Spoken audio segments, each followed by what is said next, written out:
The tale commences with a hunter locked in combat against monstrous adversaries. Amidst the fray, an eagle-like beast swoops down upon the hunter, only to meet its end swiftly at the hunter's hands. This hunter, renowned as Valt, bears the moniker of the immortal crow and is feared far and wide for his prowess. As Raven dispatches the monsters, thoughts of freedom tantalize him, for a mere 15 days remain until potential liberation. Determined, Raven envisions his escape from this perilous existence. The narrative then transitions to the campsite of the Rakshasa units, where Raven seeks refuge. Reflecting on the past decade, each day is felt akin to hell. The Rakshasa units, stationed in a realm embroiled in perpetual conflict with monsters, is regarded as a lowly unit, its ranks filled with societal outcasts, slaves, and criminals. It's a place where life holds little value, inhabited by individuals who have resigned themselves to their fate. Overheard conversations among a few men lament Raven's leadership, attributing the deaths of his comrades to his decisions once again. In the aftermath, Raven emerges as the lone survivor once again, prompting whispers among his peers about his remarkable resilience despite his aristocratic background. A confrontation ensues when a man confronts Raven about his unresponsiveness to calls, to which Raven responds with a smirk, questioning the man's eagerness for a swift demise. With a swift kick to the stomach, Raven asserts his dominance before drawing his sword, poised at the man's throat. Yet, in a surprising turn, Raven relents, retracting his blade and shoving the man to the ground before departing. Within the confines of the Rakshasa unit's camp, tales circulate about Raven's unlikely journey, a former nobleman who has defied the odds, surviving a decade in a unit notorious for its high mortality rate. These whispers hold truth, for Raven was indeed once a scion of the esteemed Valt family, albeit not among the most illustrious. However, the fickle hand of fate stripped Raven of his status and possessions, leaving him to navigate the harsh realities of his new existence. The narrative then delves into events a decade prior, when the Valt family faced damning accusations of plotting against the Empire. As the Empire's forces dismantled the family, Raven, too, found himself ensnared by the guards.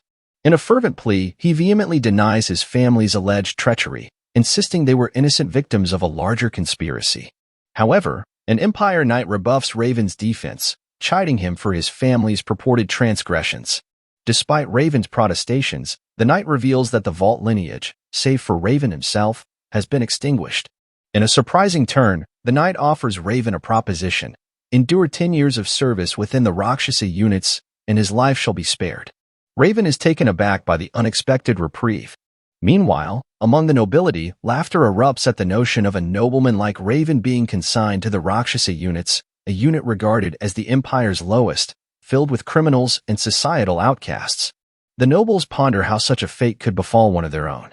The nobles anticipate the demise of the Valt family, yet Raven Valt defies expectations with a resolute decision. Meeting the knight's gaze, Raven solemnly inquires if surviving 10 years of monster slaying is all that's required. The knight confirms, promising Raven freedom thereafter. Determinedly, Raven pledges to not only survive but also resurrect the Valt lineage. Returning to the present, Raven contemplates the imminent end of his indignity.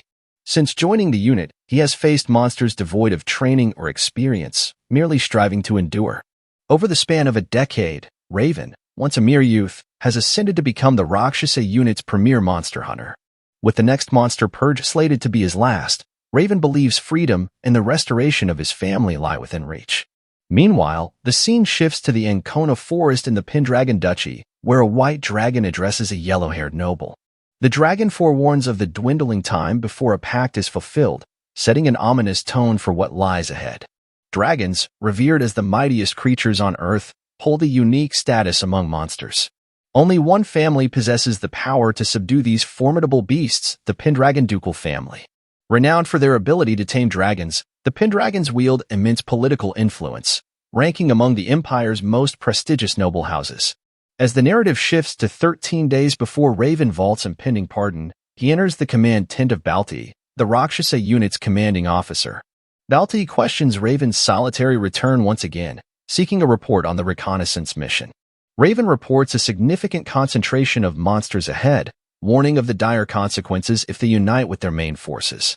Balti acknowledges the peril, conceding that the Rakshasa units alone stands little chance against such odds. However, hope arrives in the form of the Pendragon ducal family.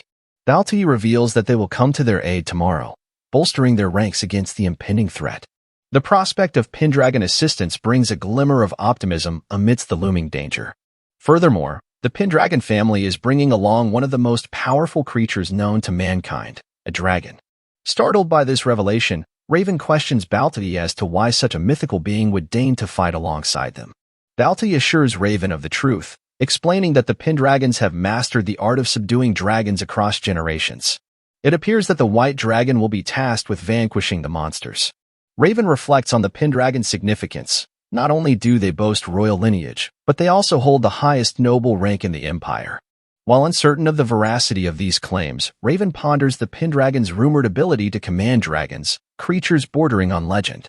Despite a decade of confronting monsters, Raven has never encountered a dragon, leading him to question Balti's reliance on such tales. Moreover, rumors suggest that the Pendragon family's influence has waned since the demise of their predecessors. Raven remains skeptical, unsure whether to believe in the Pendragon's supposed power. Raven expresses his distrust of the Pendragons to Balti, who dismisses Raven's concerns, citing it as an order. Balti reassures Raven that he won't be required to fight the following day. Perplexed, Raven queries Balti's intentions, to which Balti explains that with a dragon on their side, it's wise to let the dragon handle the monsters while Raven guards the Pendragon child. Raven seeks clarification on whether this task is sufficient. Balti emphasizes the importance of Raven sticking by the Pendragon child's side at all costs. Raven acquiesces, agreeing to follow Balti's instructions. Balti then instructs Raven to personally greet the future Duke Pendragon. Approaching the Pendragon tent, Raven observes the family's flags, confirming their presence. He muses on their desperation in aiding the Rakshasa units. Despite the impending battle, Raven remains indifferent to the outcome, prioritizing his survival for a chance at pardon and freedom. Entering the tent, Raven calls out for the young lord. In response, he hears a voice that startles him, its otherworldly quality leaving Raven momentarily unsettled. Despite this, Raven offers an apology for his unannounced presence and seeks confirmation of the individual's identity as Lord Pendragon. The voice affirms Raven's suspicion, confirming his assumption. Requesting Raven's name and purpose, the voice prompts Raven to introduce himself as the captain of the 12th Division of the Rakshasa units. Raven explains that he's been tasked with guarding Lord Pendragon in the upcoming battle. However, before Raven can proceed further, the voice interrupts, dismissing the need for Raven's report and advising him to rest for the following day. Unperturbed, Raven hesitates to leave, prompting the voice to inquire if he has additional matters to address. Seizing the opportunity, Raven inquires about the absence of the dragon, questioning its crucial role in their combat strategy. The voice reassures Raven that the dragon will indeed assist them and bids him to depart. Accepting the instruction, Raven exits the tent, pondering the curious quietness of Lord Pendragon. He questions the likelihood of a nobleman venturing alone to a place like the Rakshasa units. Nevertheless, Raven resigns himself to the notion that their paths will likely never cross again after tomorrow's battle. The following day, Balti rallies the assembled forces, signaling the time to advance. Suddenly, an explosion rocks the scene, revealing the arrival of a white dragon. Raven is struck with awe at the sight. Alongside the dragon emerges Lord Pendragon, introducing himself as Eren Pendragon. With resolve, Eren declares the commencement of the monster extermination. The narrative shifts to the midst of the monster battle, with Raven diligently protecting Eren Pendragon. As a pack of wolf monsters closes in on them, Raven confides in Eren, admitting his unfamiliarity with combat while safeguarding others. He implores Eren to refrain from unnecessary movements. As the wolf monster launched its attack on Raven, he swiftly retaliated, effortlessly taking down the entire pack with a single, precise strike. Glancing skyward, he marvels at the dragon's effortless prowess, astonished that such a creature truly exists. Raven acknowledges the unmatched power of the white dragon, realizing that no monster can withstand its destructive capabilities. Despite the multitude of monsters, the dragon's intervention ensures a smoother battle than ever before. Raven attributes their success to the dragon's formidable presence, grateful for its assistance in turning the tide of the battle. Their victory seems almost certain, prompting Raven to consider himself fortunate that the last mission wasn't more challenging. As the white dragon touches down near Eren Pendragon, Raven inquires about their well-being, to which Eren reassures him that they are unharmed. Suddenly, eagle monsters descend from the sky, catching Raven's attention. Urging Eren to command the dragon, Raven is dismayed to find both Eren and the dragon with closed eyes. Raven notes the sizable presence of the eagle monsters, who launch a coordinated attack on the white dragon, which remains passive. Shocked by the dragon's lack of response, Raven cries out in disbelief, demanding to know why it isn't defending itself. Turning to Eren for answers, Raven is interrupted as more monsters emerge from the right side. Despite the dwindling numbers of monsters, Raven realizes there are still more than he anticipated. The situation becomes increasingly dire as their foes continue to multiply. Before Raven could react, the monsters launch an attack against both him and Eren. Raven reflects on the unmatched might of dragons, believing their presence ensured victory. However, he chastises himself for relying on such fantasies and being overconfident. As Raven opens his eyes, he's shocked to witness the dragon being overwhelmed by the monsters. Confusion grips him as he struggles to comprehend the sudden turn of events. As the monster advances toward Raven, he rises despite his injuries and swiftly dispatches his assailants with the aid of his sword. Feeling utterly drained, Raven acknowledges his deep wounds, knowing they won't heal instantly. He gazes at the fallen white dragon and himself with disdain, recognizing their shared foolishness. Approaching the dragon, Raven queries if it's truly deceased, receiving no response. His attention then turns to the injured Eren Pendragon lying nearby. Raven implores Eren to clarify why the dragon ceased its attack upon Eren's command. Frustrated, Raven insists that victory was within reach had the dragon continued fighting, pressing Eren for an explanation. Unexpectedly, Raven is struck from behind, sending him crashing to the ground. To his astonishment, the assailant is revealed to be Valt. Raven is left reeling from the betrayal. Suddenly, Valt commands the soldiers to charge and put an end to the chaos. Raven is stunned to see Valt ordering the Imperial forces into action. Valt dismisses Raven's surprise, citing the reality that some individuals wield ultimate control from the outset, while others blindly adhere to their decisions. In a shocking turn of events, Valt swiftly dispatches Eren Pendragon before Raven's eyes. Valt nonchalantly explains that Eren's fate was predetermined, leaving Raven bewildered.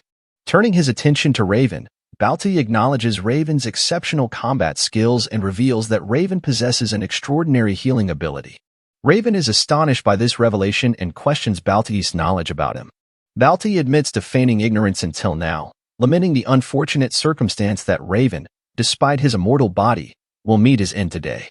Raven is left grappling with the grim reality of his impending demise. Faced with the realization that freedom and the restoration of his family seem increasingly out of reach, Raven reflects on the singular purpose that has driven him for the past decade. Despite his unwavering determination, he begins to feel the weight of his powerlessness and vulnerability. Raven resigns himself to the grim fate that awaits him in this desolate place, lamenting the cruel reality of his situation. In a surprising gesture, Valt offers Raven a revelation in his final moments. He discloses a shocking truth: the downfall of the Valt family, Raven's forced enlistment in the Rakshasa units, and the impending demise of both Raven and Eren Pendragon were all part of a meticulously orchestrated plan. Raven is stunned by this revelation, grappling with the implications of the manipulation that has shaped his fate. As Valt moves to execute Raven, the white dragon, previously believed to be defeated, opens her eyes. With a solemn declaration that all conditions have been met, the white dragon ascends into the sky. It proclaims that on this day, as the sun and moon converge, the pact will be fulfilled with the blood of 1,000 men and monsters, a dragon monarch, and a human monarch. As the dragon's head begins to glow, it gazes into the heavens and declares that the outcome now rests upon the dragon rider. Raven finds himself in a bewildering situation, questioning if he's even alive after recalling a sensation of his body contorting unnaturally. As Raven gradually awakens, the maid assisting him is taken aback by his stirring. With a gasp, she hastily rushes outside to spread the news that the young lord has regained consciousness. Meanwhile, Raven surveys his surroundings, noting the opulent furnishings of the unfamiliar room. Puzzled, he wonders about his location and how he came to be there. Raven encounters a butler named Melban, who bursts into tears at Raven's awakening. The butler addresses Raven as the young lord and asks if he recognizes him. Puzzled, Raven inquires about the title, Young Lord, prompting the butler to reveal that they are in Conrad Castle, under the rule of Eren Pendragon, whom Raven apparently now embodies. Raven is struck with disbelief upon hearing this revelation.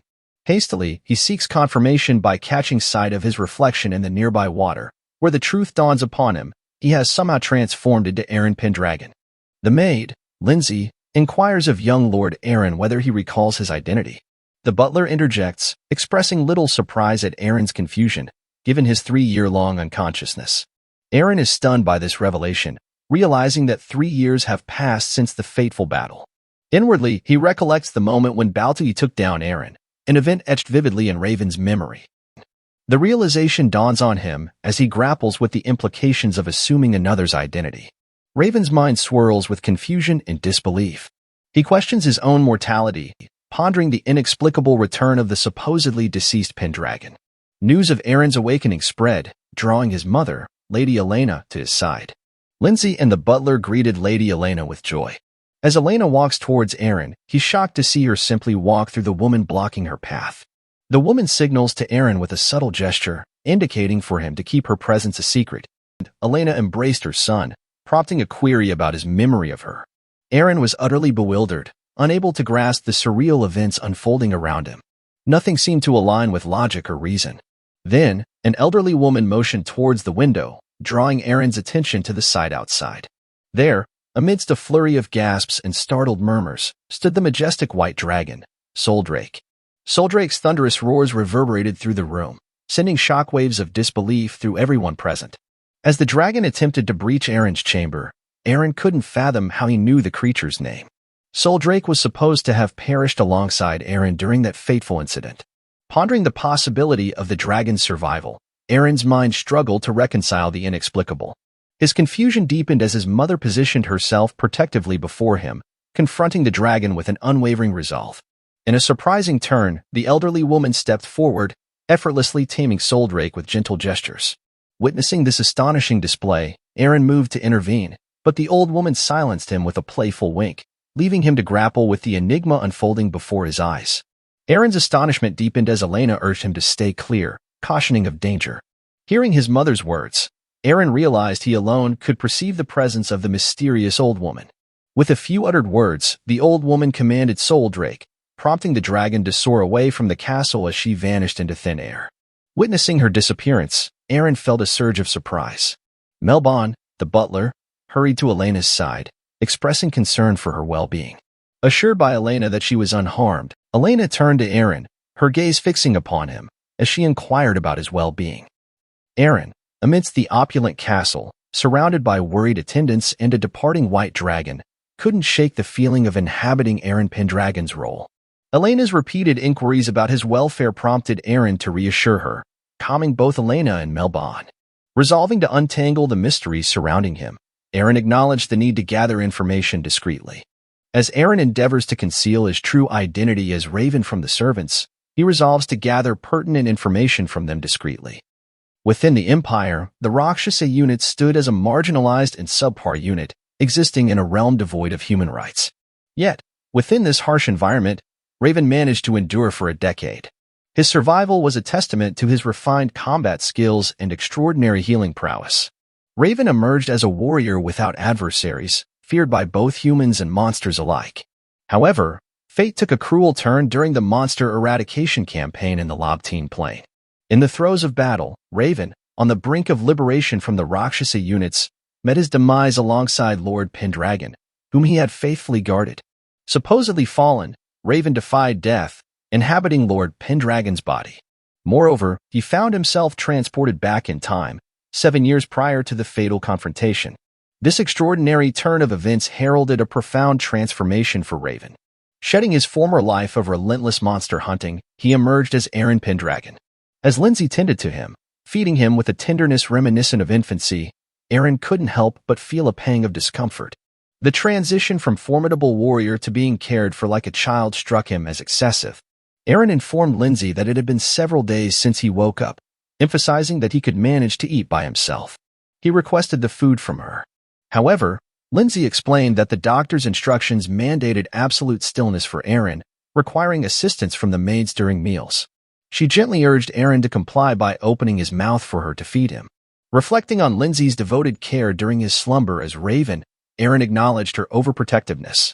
Despite feeling embarrassed, Eren yielded to her insistence, allowing her to feed him. After finishing his meal, Lindsay expressed her hope that Eren enjoyed it and announced her intention to help him dress until his medication was ready. Eren declined her offer, asserting his ability to dress himself.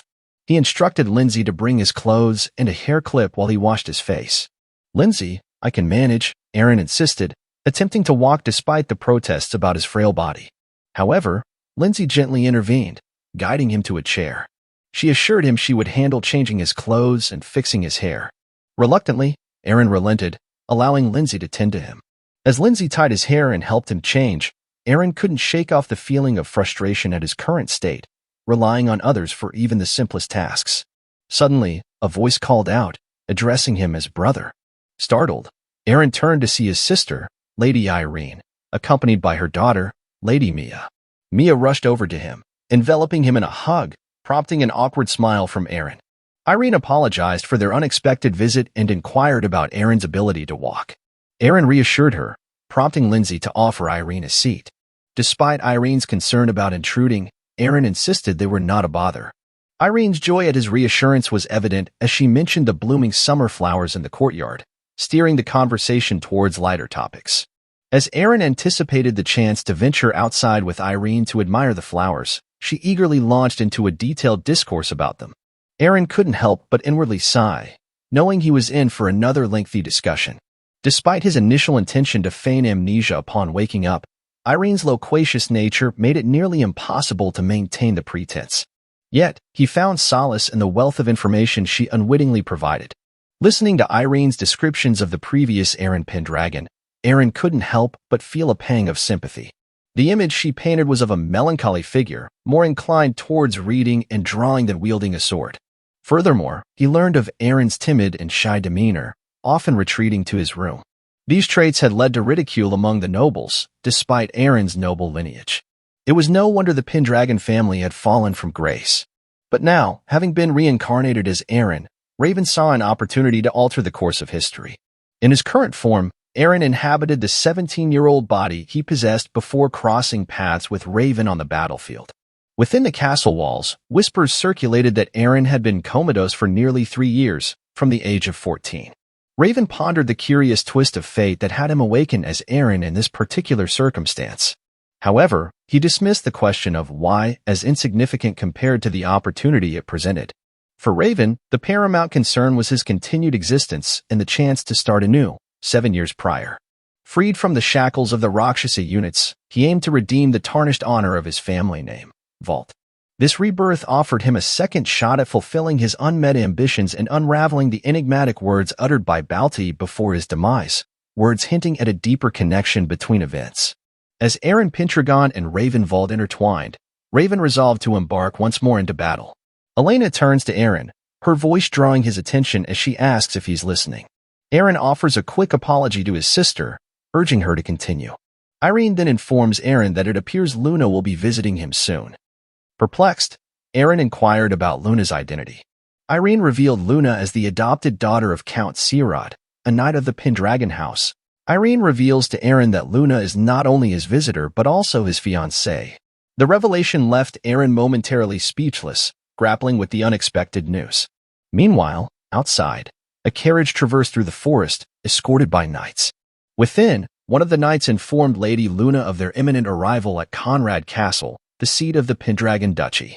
Joseph Britton, the first knight of the Sirod Count family, approached Lady Luna with a question. He noted that she was about to meet her fiancé for the first time in 3 years and inquired about her feelings. Luna dismissed his concern, questioning why she should confide in him. She redirected his focus to his duties, indicating she didn't want him to worry about her. In her mind, Luna harbored doubts about Eren Pendragon's strength. She believed Eren to be weak and timid, doubting their ability to hold a proper conversation. Despite their engagement being initially beneficial for her family, Luna resolved to end it that day. Her father, the Count of Sirod, had decided to cancel the engagement due to the declining power of the Pendragon house. Luna disagreed with her father's leniency on the matter, feeling it was time to sever ties with a house that had fallen behind the others. Truthfully, Luna felt a wave of relief when her father instructed her to end things with Pendragon. Britton commented on Luna's facade of Luca's visit, knowing she was on her way to dissolve the engagement. He wondered if young Lord Eren had matured, but Luna brushed off his inquiry, asserting it was none of his concern. She cautioned Britton against needlessly antagonizing the Pendragon Knights, but Britton laughed it off, claiming there were no knights in Pendragon anymore. He doubted Eren could reclaim past glory, especially after failing to make a pact with a dragon. Britain boasted that he could bring more honor to the Searod house than Pendragon ever could. Luna, annoyed by Britain's arrogance, asked him to step back, as Joseph's behavior had been unpleasant. Joseph, realizing his mistake, apologized to Lady Luna. Luna pondered the lack of decent men in both the Pendragon and Searod families, finding fault in both weakness and arrogance. As they gathered in the entrance hall of Conrad Castle, Luna exchanged greetings with Eren, his mother, and sister. Irene complimented Luna's appearance, while Elena expressed gratitude for her visit. Elena then entrusted Eren with the task of escorting Luna to her room. Observing Eren, Luna couldn't help but feel a sense of disappointment. Despite his age, he seemed incapable of even basic social interactions without being prodded. However, with a sudden display of charm, Eren greeted Luna and offered to show her to her room.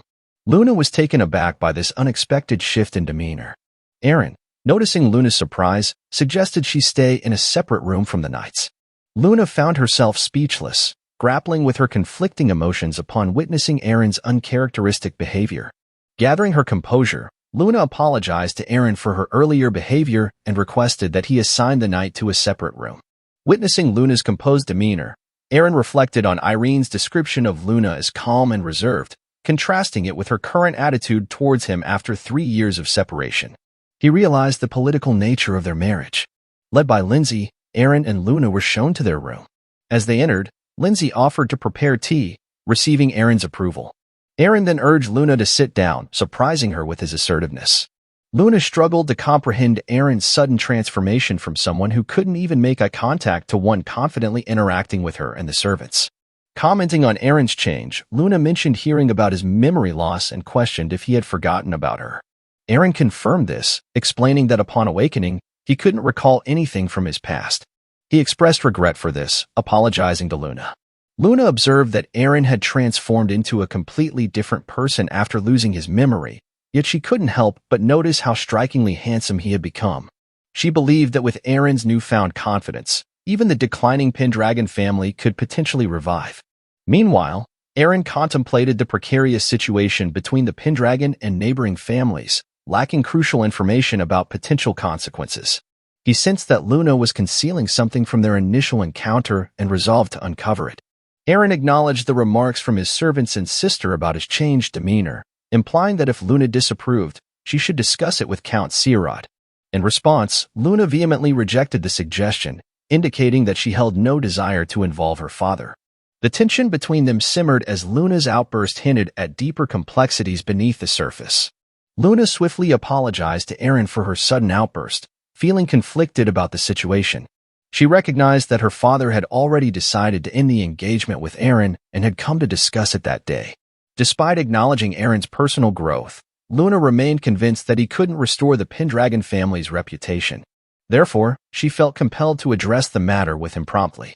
As Luna prepared to broach the subject, Lindsay interrupted with a message from the Duchess, summoning Eren and Lady Searod to the audience chamber immediately. Eren inquired about the urgency, prompting Lindsay to reveal that a commotion caused by the knight accompanying Luna had occurred. Luna was taken aback by the unforeseen development, realizing the timing couldn't be worse. Feeling cornered, Luna struggled to articulate her intentions to Eren before the interruption. Eren, sensing her discomfort, remarked that Luna appeared to have been concealing something since her arrival. Eren asked Luna if she came with bad intentions today. Luna reassured Eren that she didn't have any ill will. Though she disliked Eren, Luna felt it was necessary to tell him something important. Eren then left, promising to hear her out later, suggesting they first deal with Luna's knight. Luna was puzzled by Eren's sudden change but decided to focus on stopping Britain for now. Eventually, Luna agreed to accompany Eren. The scene transitions to the grandeur of the audience hall, where the butler, with a hint of curiosity, inquires of Britain whether Count Searod has indeed agreed to dissolve the engagement. Britain affirms this, elaborating that both Luna and himself have arrived to deliver this news to young Lord Eren. Selena's frustration becomes palpable as she absorbs this revelation, and she confronts Britain, her voice tinged with a mix of incredulity and indignation. She points out the implication of Count Searod's actions, suggesting that his willingness to end the engagement signifies his readiness to accept accountability for the fallout. Britain acknowledges her astute observation and reveals that Count Sirod seeks to make amends by offering the Pendragon family ownership of lucrative gold and crystal mines near the border, as well as 2 prized lumber mills in the Brynjard forest. The enormity of this proposal visibly startles both Selena and Melbon, their expressions betraying a mixture of astonishment and disbelief. With a calculated tone, Britain then subtly suggests to Selena that given her current shortage of household staff and knights, it might be prudent to consider Count Sirod's generous offer. Selena, her pride wounded by Britain's insinuations, silently wonders just how much further he intends to slight the honor of the Pendragon lineage. Selena acknowledges the challenging economic situation facing the Pendragon family but resolves not to accept the offer, driven by pride in her family name. Firmly, she informs Britain of her decision to decline the proposal. Britain, however, questions Selena's certainty, highlighting the potential opportunity it presents to restore their family's fortunes. Selena's frustration mounts at his persistence. Suddenly, the atmosphere shifts as the knights enter, paying their respects, followed by Eren Pendragon. Selena and Melbon's spirits lift at Eren's arrival. Britain sees Eren's presence as a significant moment. He believes Luna should take note, as he intends to demonstrate his superiority to Eren. As Eren assumes his seat, Britain approaches him, only to be met with Eren's confusion. Eren reveals he has lost his memories and doesn't recognize Britain.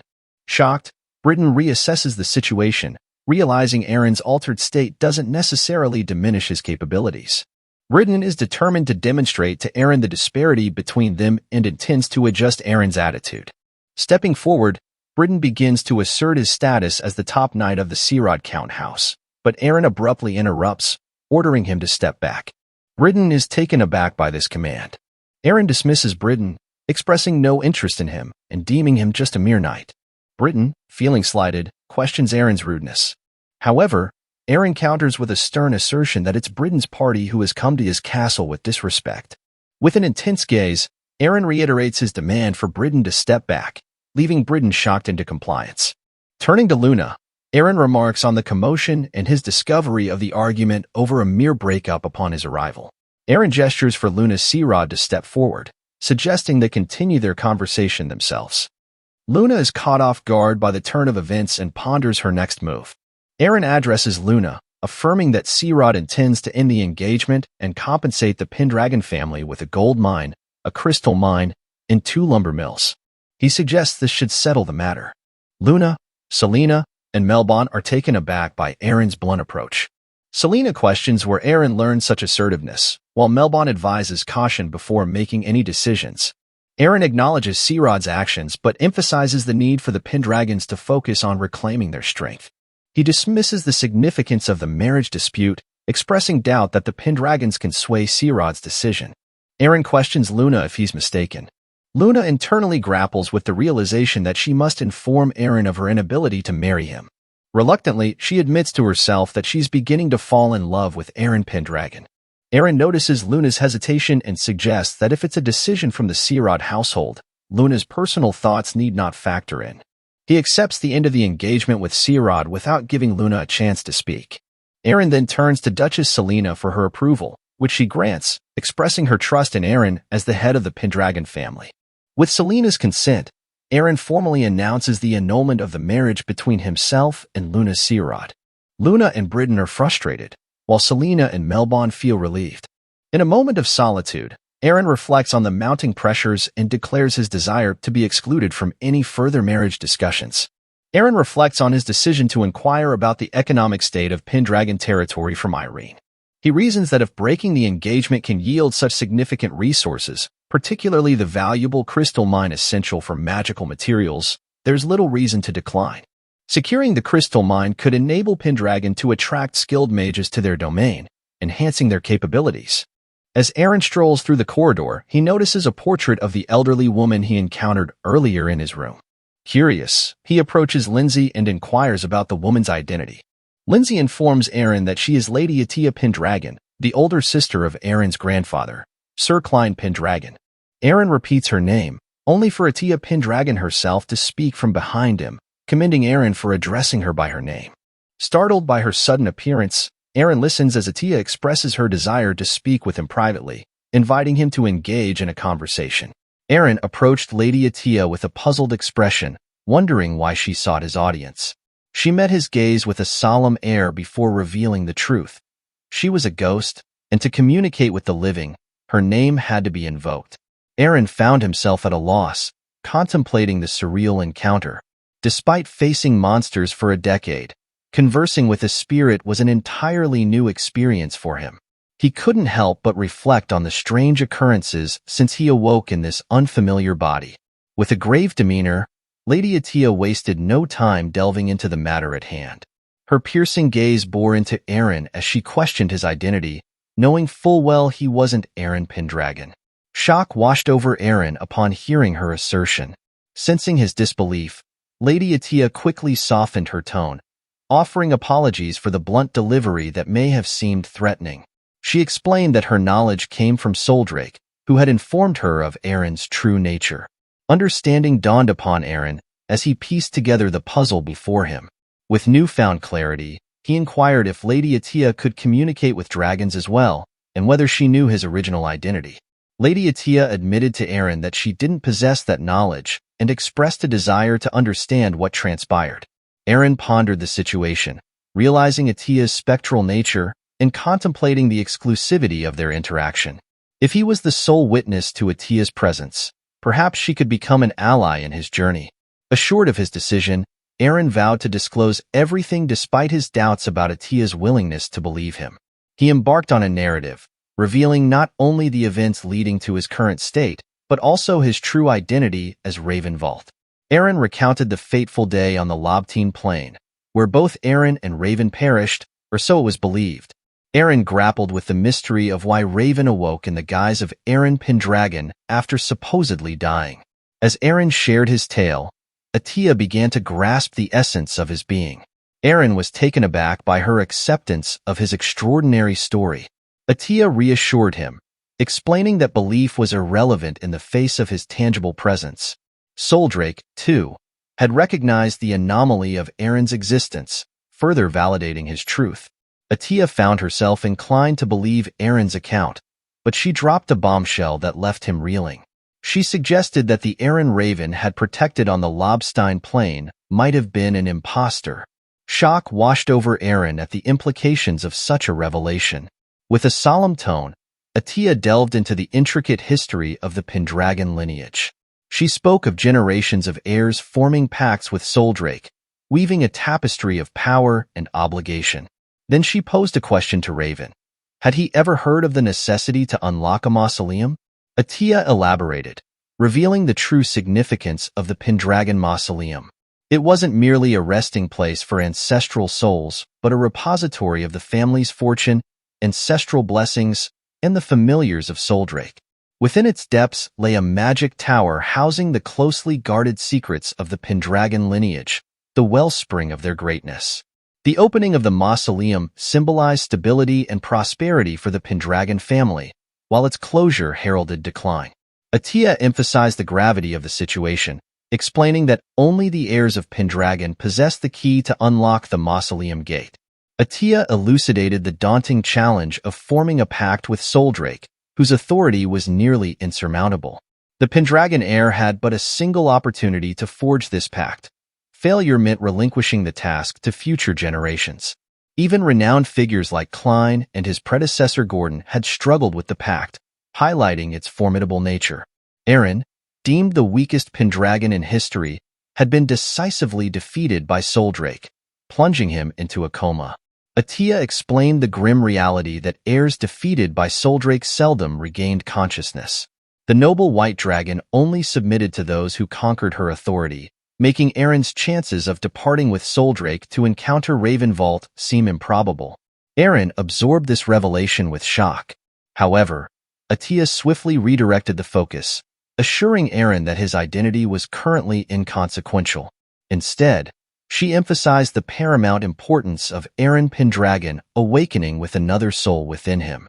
Eren queried Atia about the cryptic message she was conveying. In response, Atia revealed that while the body belonged to Eren, the soul within did not.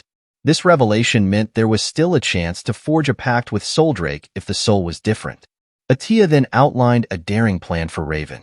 She explained that the Pendragon forces were currently insufficient. Raven was to journey to the treacherous Ancona forest, a haven for ferocious monsters. Battling through the ceaseless onslaught, Raven would ultimately reach the heart of the forest, the Pendragon Mausoleum. There, he would showcase his strength and forge a pact with Soldrake, the guardian of the mausoleum. Atia urged Raven to embrace his destiny as the true heir of Pendragon and undertake the mission. With a probing gaze, she asked for his thoughts on the matter, questioning whether he believed he could succeed. Raven, resolute, agreed to the task. He cited his familiarity with battling monsters and expressed optimism about the potential benefits of opening the mausoleum. With Raven's commitment sealed, Atia nodded in approval, reassured by his determination. She emphasized the importance of this quest and the potential rewards it held for both Raven and the Pendragon lineage. Furthermore, Atia pointed out that it would benefit Raven personally if the Pendragon name regained its authority. With his own ambitions in mind, Raven pledged to utilize all available resources. Atia observed Raven's decisive nature and admired his determination, feeling a sense of affinity towards him. She assured Raven that she harbored no objections to his goals and expressed her desire for Pendragon to reclaim its former glory, which aligned with her own wishes. Atia promised not to hinder Raven's pursuits. Raven expressed gratitude for her understanding. With clarity on the next steps, Raven acknowledged the need to assert control over the vassals. Despite the support the family received after Eren's coma, Raven acknowledged the lingering disdain he faced due to his predecessor's actions. Atia acknowledged Raven's assessment, recognizing that some still underestimated the current head of Pendragon and the family's fortunes. Atia instructed Raven to identify the loyal vassals and assert his authority as the head of the castle. Raven acknowledged the task at hand, recognizing the need to take command of the vassals and prepare for the impending battle to open the mausoleum. With determination in his voice, Raven stated that he would have everything under control within half a month, resorting to force if necessary. The scene transitions to the exterior, where Eren is deeply engrossed in his training regimen. Eren strives to recapture the sensations he experienced as Raven while hunting monsters, their formidable size, their numbers, and their predatory behavior.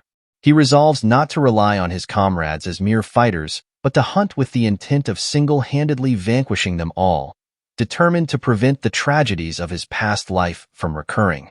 Linda, observing Eren's intense training, is taken aback by his dedication. She admires his prowess, expressing her genuine astonishment at his abilities. Eren reflects on the transformation his body has undergone since Raven's consciousness inhabited it. From initially being too feeble to wield a sword, Eren's relentless workout routine has rendered his physique akin to that of Raven during his time in the Rakshasa unit. Unbeknownst to Raven, his healing and combat prowess have seamlessly transferred to Eren, a remarkable phenomenon that Eren is deeply grateful for. Just then, Mark Killian, a knight of the Pendragon house, approaches Eren. Offering to spar with swords, Killian extends an invitation for Eren to hone his skills further. Eren contemplated Killian's offer to train him, but instead, he declined for the time being, explaining that he had something else in store for Killian later. The scene then shifted to the main hall of Conrad Castle, where a gathering had convened. Eren, addressing everyone present, declared his intention to soon open the mausoleum. The announcement shocked Killian, the butler, and the soldiers. Killian voiced his concerns, stating that if Eren wished to open the mausoleum, he would have to conquer the Ancona forest with only the current troop strength. With all due respect, Killian expressed doubt about Eren's ability to lead in battle, given his limited training thus far. Eren, however, urged Killian to set aside his reservations momentarily and provide insight into the situation at the gate. Killian described a scene of absolute chaos, where monsters and bandits roamed freely. He explained that vigilante groups had formed in each town to combat the escalating threat. As tension thickened in the room, Eren acknowledged Killian's grim assessment of the situation. Monsters and bandits loomed ever closer to the gate, threatening to breach the castle's defenses. Despite the peril, Eren remained resolute, declaring that Pendragon would not relinquish their hold on the gate. The butler, however, urged caution, proposing a strategy that involved bolstering the family's power through the crystal mines bestowed by the Seerods. He suggested that Eren undergo tactical training with Sir Killian before proceeding further. But Eren countered, pointing out the harsh reality. Pendragon lacked the manpower to protect the crystal mines, let alone operate them effectively. He emphasized that time was of the essence, and delaying action was not an option. In a decisive move, Eren announced that they would depart in 15 days, with him personally leading the operation. He made it clear that objections would not be tolerated. Killian's laughter at Eren's proclamation drew Eren's scrutiny. With a hint of defiance, Eren challenged Killian, questioning the humor in entrusting him with command. Descending the stairs with determination etched on his face, Eren voiced his frustration at the incessant opposition he faced. Addressing Killian, he challenged him to a duel, citing Killian's repeated assertions of wanting to restrain him. Eren declared that he had prepared a grand stage for Killian. Killian, taken aback, questioned Eren's resolve, expressing doubt about his ability to survive on the front line without training. Eren brushed aside Killian's concerns, accusing him of verbosity and urging him to let his sword do the talking.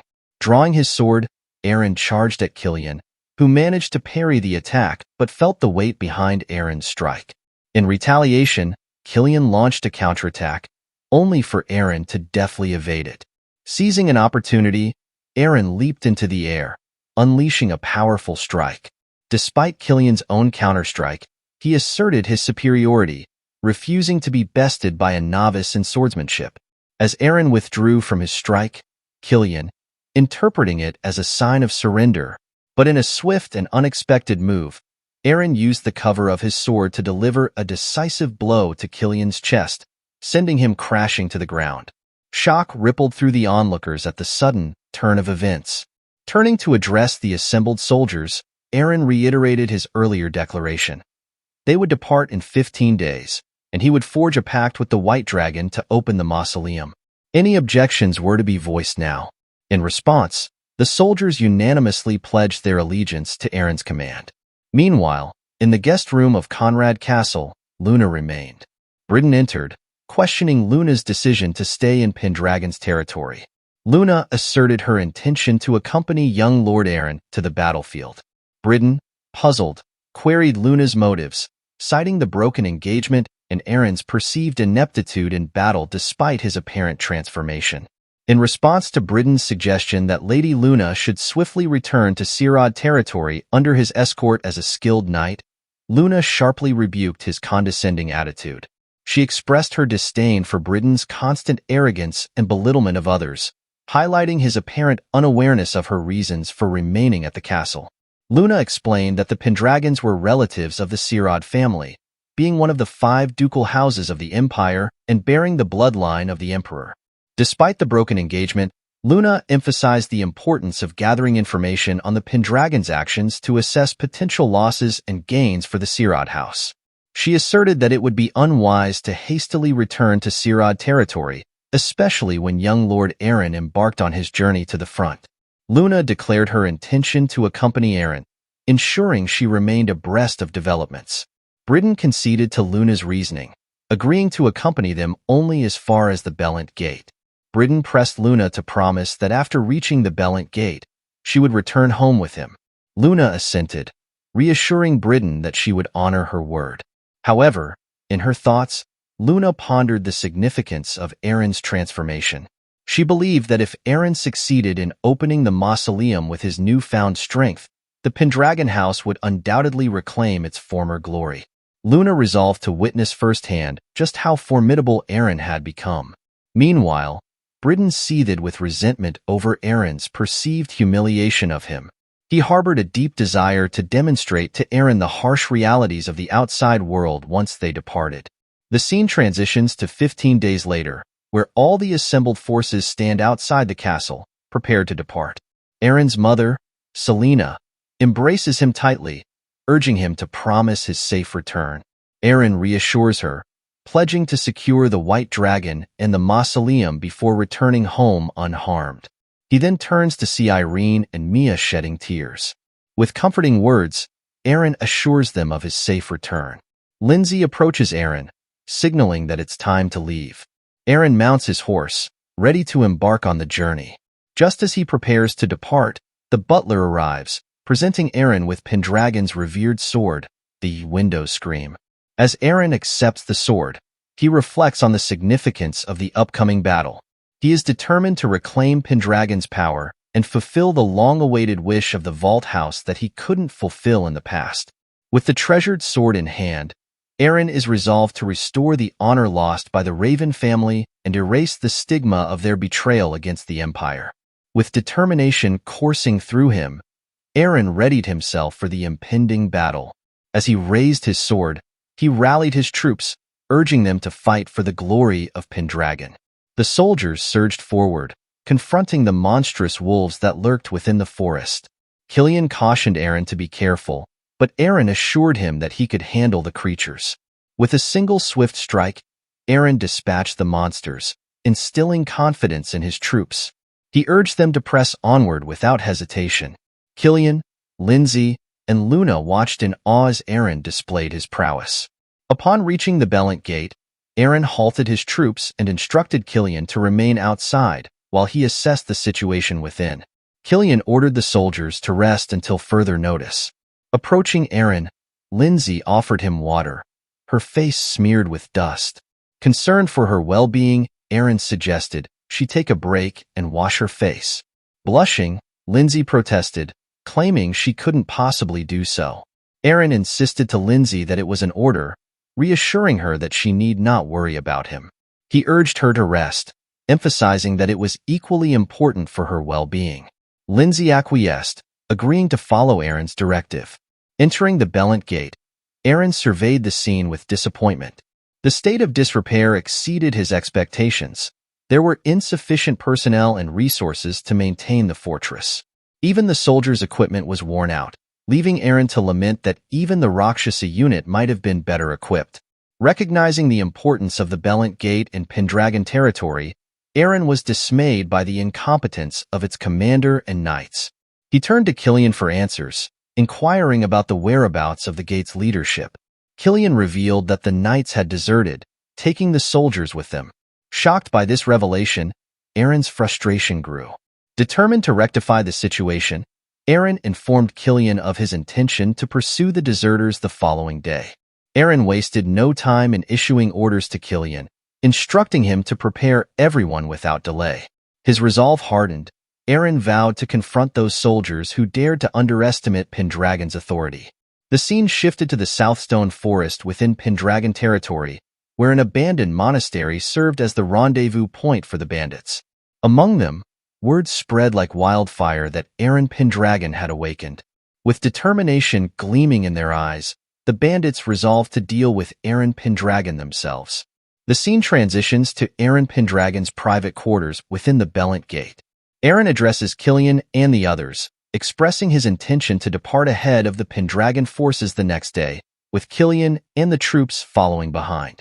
Killian raises a concern about leaving the gate short of commanders and soldiers for defense. Britain interjects, assuring Killian that the Sirad house will provide soldiers to compensate for their absence. This, he explains, is how Sirad will reciprocate Pendragon's hospitality during their stay at Conrad Castle. Britain also pledges his personal assistance to young Lord Eren as a token of gratitude. Eren, however, remains wary of Britain's motives, uncertain of his true intentions. Despite his reservations, Eren decides to temporarily allow Britain's involvement, recognizing the potential benefits of utilizing Sirad's resources. Acknowledging Killian's potential discontent with leaving the gate under another family's supervision, Eren assures him that their priority is to ensure the success of their mission. Killian reassured Eren, acknowledging that the current circumstances prioritize practicality over appearances. He explained that the bandit leader, Del Jeffrey, had taken over 20 soldiers when he deserted, likely gaining more followers since. In Killian's view, the larger Pendragon's forces, the better their chances. Eren expressed gratitude for Killian's swift comprehension. Curious to learn more about Del Jeffrey, Eren urged Killian to elaborate. Killian described Del Jeffrey as a skilled swordsman, but noted his arrogance. He recounted how, upon Eren's incapacitation, Del Jeffrey had brazenly demanded the title of Baron and control over 3 villages near the gate. When the Duchess promptly refused, their relationship soured. leading to Del Jeffrey's desertion, now a bandit controlling the area around the village of Southstone. Hearing this, Eren concluded that Del Jeffrey was not unintelligent. He surmised that it was more efficient and strategic for Del Jeffrey to expand his power by attacking villages outside rather than directly occupying the gate. Eren contemplated that he might have made similar choices in Del Jeffrey's position. Killian further informed Eren that the village of Southstone lay in ruins, warning that without immediate action from Pendragon, the bandits might attempt to seize the gate. Upon hearing this, Eren decided to orchestrate the entire operation, but to entrust Killian with its command. Killian was taken aback by Eren's decision. Eren explained that the men who had followed Killian in Eren's absence would be more inclined to follow his orders due to their established rapport, whereas they had yet to build a relationship with Eren. Eren assured Killian of his trust and reliance on him. Grateful for the vote of confidence, Killian promised to handle the responsibility. Eren then designated Killian to command the troops, with Britain serving as liaison officer and cavalryman. With plans set, Eren instructed both of them to rest, as they would depart the following day. As Killian turned to leave, Eren halted him. Eren offered a sincere apology to Killian for their previous encounter. Killian reassured Eren, expressing gratitude for his concern and assuring him that he had not been injured. He thanked Eren for his thoughtfulness. Eren then conveyed his anticipation of continuing to have Killian serve as a Knight of Pendragon. With their exchange concluded, Killian departed, leaving Eren to reflect. The scene transitioned to the Southstone village, where a soldier informed Jeffrey that they had exhausted the available resources in the area. Contemplating their next move, Jeffrey considered the possibility of taking down the gate soon, envisioning a future where Pendragon would inevitably fall under his control. Meanwhile, Eren and the Pendragon forces arrived at the Southstone village. Surveying the dilapidated state of the village, Eren noted its dire condition, worse than he had expected. Turning to Killian, Eren inquired whether the rest of Pendragon's territory faced similar challenges. Killian confirmed Eren's suspicions, revealing that 70% of Pendragon's total territory shared the same plight. Killian explained that while there were a few villages managing to hold their own, attempting to seek help from the gate often resulted in encounters with bandits and monsters, placing them in perilous situations. Eren realized that while he had been focused on reclaiming the mausoleum, he also needed to address the challenges faced by the Pendragon territory as a whole. Suddenly, a rustling from above caught their attention. Eren immediately alerted everyone to stay vigilant. A monstrous creature descended from the trees. Recognizing it as a harpy, Eren noted that its appearance couldn't have come at a more opportune moment. Eren swung his sword at the bird monster, but it deftly evaded his attack. He swiftly instructed his 5 arbalests to step forward, commanding them to capture the harpy without causing harm. With precision, the arbalests managed to pin down the harpy as instructed. Killian remarked on the monster's increasing boldness in encroaching upon human villages. Suddenly, goblins emerged from the bushes, launching an attack on Eren. However, Eren effortlessly dispatched the goblins, leaving both the harpy and the defeated goblins at his feet. Killian suggested dealing with the monsters, but Eren had a different plan. He declared that both the harpy and the goblins would be joining their ranks. Shocked by this decision, Killian and the soldiers questioned Eren's rationale. Eren explained that goblins possessed keen eyesight, while harpies were known for their speed, making them valuable allies. He saw them as useful familiars to aid in their mission. Killian expressed disbelief, having never heard of someone using monsters as familiars before. Eren reminisced about how Killian had witnessed something similar on a battlefield long ago, though Killian seemed perplexed by Eren's remark. Eren clarified that he had come across this concept in a book. If he could utilize monsters or any other resource, he would. With a confident smile, Eren urged Killian to observe. Approaching the goblins, Eren inquired about their presence in human territory beyond the forest. The goblin, identifying himself as Khazal, explained that besides Eren's group, many menacing creatures such as wolves, ghouls, harpies, orcs, and even a white dragon had encroached upon their hunting grounds, forcing them to seek refuge in human territory. Understanding Khazal's predicament, Eren turned to the harpy named Tada. With a firm gaze, Eren questioned Tada if he had ever harmed a human. Startled, Tada admitted to never having done so. Drawing his sword, Eren declared to both Tada and Khazal that they would now be under his command. As the Lord of the Land, Duke Pendragon, Eren made it clear to Tada and Khazal that disobedience or attempted escape would result in facing the wrath of the White Dragon. Both Tada and Khazal trembled at the thought and quickly pledged their obedience to Eren's commands. Satisfied with their response, Eren asserted his authority, informing them that they now served under him. Their first task was to lead Eren to the Southstone village via the shortest route. Behind them, Killian and the soldiers watched in astonishment at Eren's ability to command the monsters.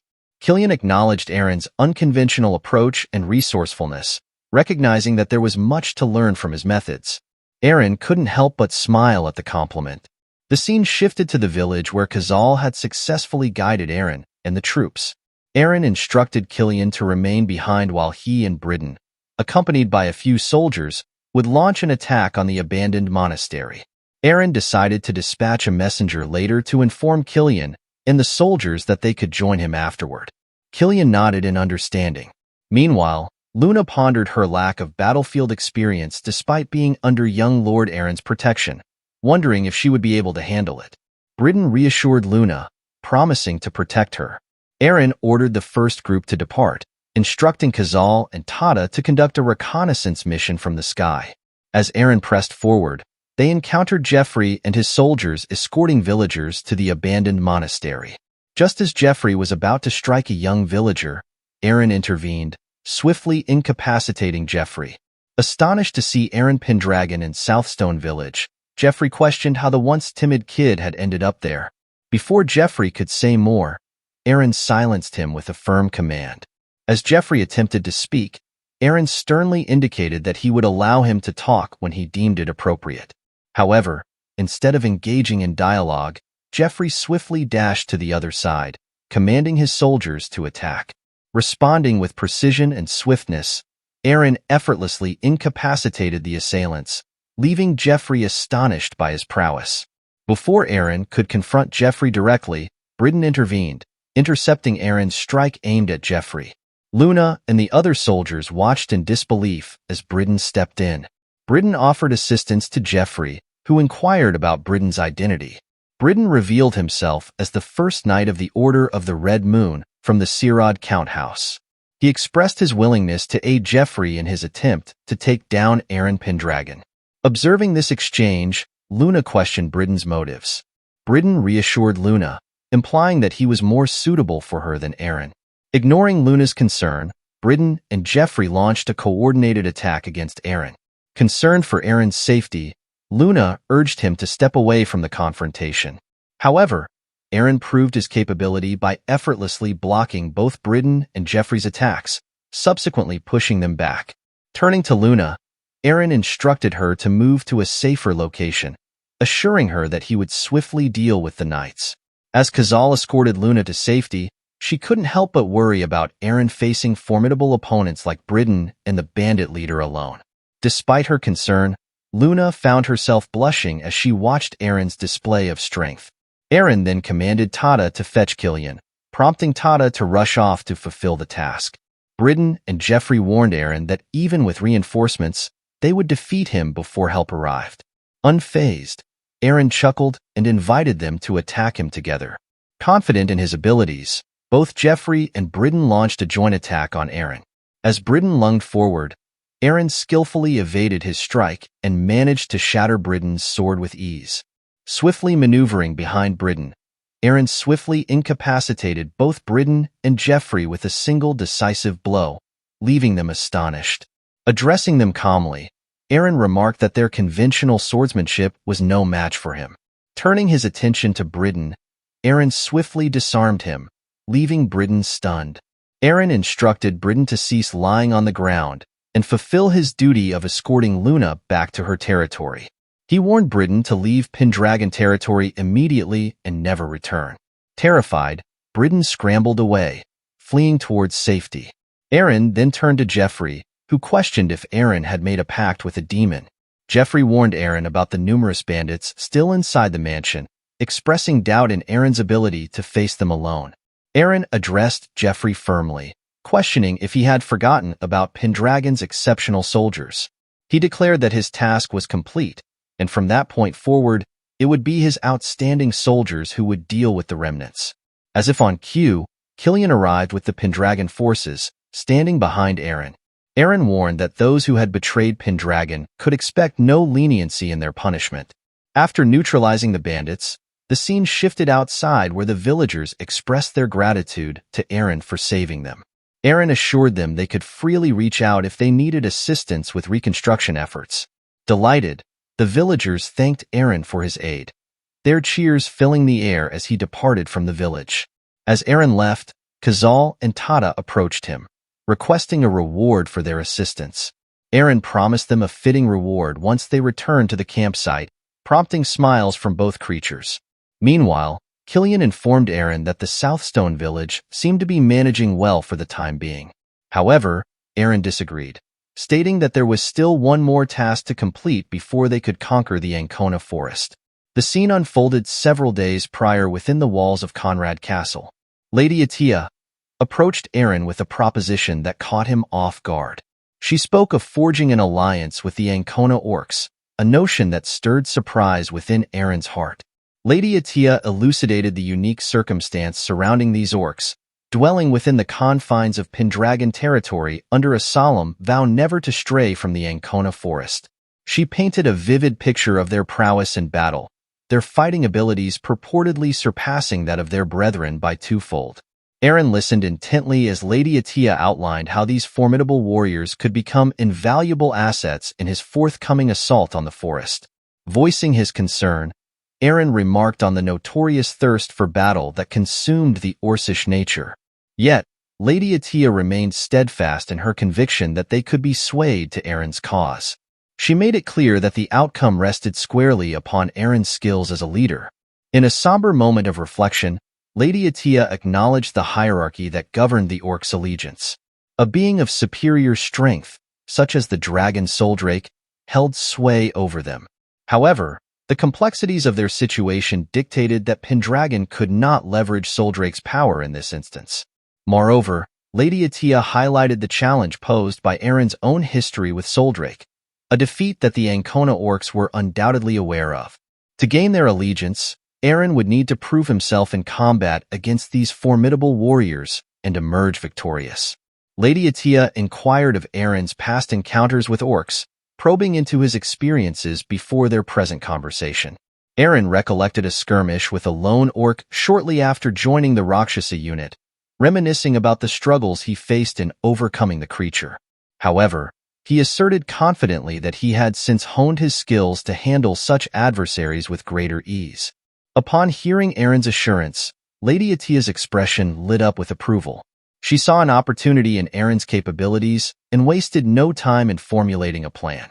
Urging him to seize the moment, she instructed Eren to challenge the Ancona orcs, swiftly defeat them, and thereby pave the way for her to access the mausoleum.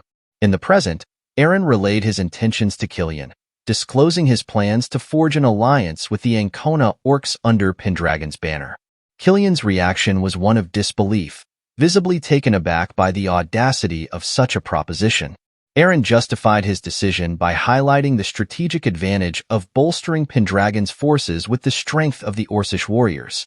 However, Killian voiced his concerns, cautioning Eren about the potential consequences of engaging in battle with the formidable Orcish forces. He warned of the considerable risk involved, fearing that Pendragon's troops might suffer substantial losses if pitted against the orcs in combat. Tada and Kazal voiced their apprehensions to Eren, cautioning him about the inherent dangers posed by the formidable strength of the orcs. Undeterred, Eren rebuked their defeatist attitude, asserting his disdain for surrender without attempting to find a solution. Amidst their conversation, a desperate cry for help pierced the air from behind them. Killian, recognizing the voice as Bridden's, confirmed its source. Eren puzzled over the unexpected presence of Bridden and Luna, recalling that they were supposed to have returned to their own territory. Kazal, sensing something amiss, directed Eren's attention to the source of the voice, revealing the looming figures of the Ancona orcs.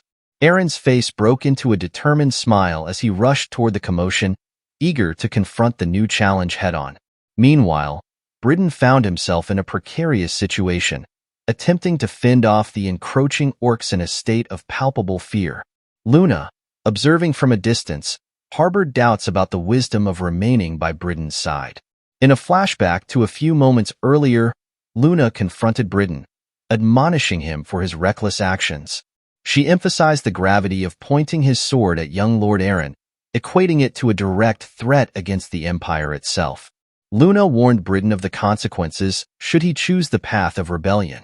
Luna's demand for Britain to sever ties with the Sirad family caught him off guard. Britain pleaded with Luna not to cast him out, promising to ensure her safe passage to the Sirad territory. Luna, unmoved by his plea, reminded Britain of his original duty to protect her. She made it clear that his fate would now be decided by her father, leaving Britain to ponder his uncertain future. In the present moment, confusion reigned as the Ancona orcs confronted Britain, questioning his hostile stance. Eren's sudden arrival startled everyone, prompting Britain to dash towards him.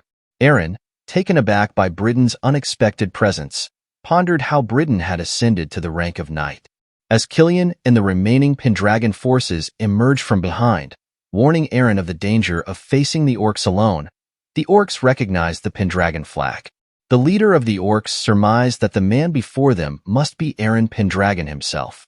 The orc conveyed a desire to speak with Eren, prompting a release of his formidable aura. Killian and the other soldiers found themselves immobilized and breathless in the face of its overwhelming power. Sensing the imminent danger, Killian urged Eren to retreat, but Eren dismounted from his horse, surprising everyone. With calm determination, Eren strode towards the orcs, instructing Killian and the Pendragon soldiers to remain where they were and refrain from drawing their weapons. He assured them that he alone would handle the situation. The orc leader's excitement grew upon hearing Eren's resolve. Eren addressed the orcs, confirming their identity as the Ancona orcs. Karuta, one of the orcs, approached Eren with a challenging tone. In response, Eren's smirk turned into a swift headbutt directed at Karuta, sending him crashing to the ground. The other Ancona orcs erupted into laughter at the unexpected sight of one of their own being bested by a human. Killian and the others looked on in surprise at Eren's bold action. Karuta, still recovering from the blow, questioned Eren's intentions. Eren countered with the same question, reminding Karuta of the Ancona orcs' agreement with Pendragon, which forbade them from leaving the forest. Eren pointed out the violation of this agreement by the orcs' presence outside the forest. Karuta shifted blame to Eren, claiming that Eren's failure to form a pact with the guardian deity of the forest had led to their disobedience. According to Karuta, the Ancona orcs only obey the strong, and since Eren was no longer considered equal to the guardian deity, they saw no reason to heed his commands. Eren pondered Karuta's words, realizing that the guardian deity of the forest must indeed be Soldrake. Karuta declared to Eren that the Ancona orcs had ventured out of the forest to claim the territory and revel in battle at their whim. In response, Eren acknowledged the strength of the Ancona orcs, but expressed his understanding that they wouldn't simply follow his commands. He explained that his purpose in confronting them directly was to negotiate, despite knowing their reluctance to comply. Eren questioned Karuta about his decision to drop his weapon upon seeing Eren unarmed. Karuta admitted that Eren's awareness of Orcish rules, despite being human, impressed him. Eren affirmed his familiarity with these rules, emphasizing the code of honor that dictated one-on-one combat and the absence of weapons when the opponent was unarmed. Proposing a duel following the Ancona orcs rules, Eren and Karuta charged at each other. As Karuta attempted to strike Eren, Eren swiftly dodged the blow. Observing Karuta's strength and agility, Eren acknowledged the superiority of the Ancona orcs over their ordinary counterparts. As Eren soared through the air, Karuta seized the opportunity, aiming a powerful punch at Eren's leg. Eren braced himself and absorbed the blow head-on, causing shock among Killian and the others witnessing the scene. Upon landing, Eren examined his feet and realized that his armor had sustained damage. Despite acknowledging the undeniable might of the Ancona orcs, Eren couldn't shake the memory of faster opponents from his past encounters. Asserting that Karuta wasn't giving his all, Eren challenged him to unleash his full strength. Karuta, however, explained that he held back against humans, deeming them incapable of withstanding the Ancona orcs' assaults. He resolved to reserve his full power only for those who could match his strength.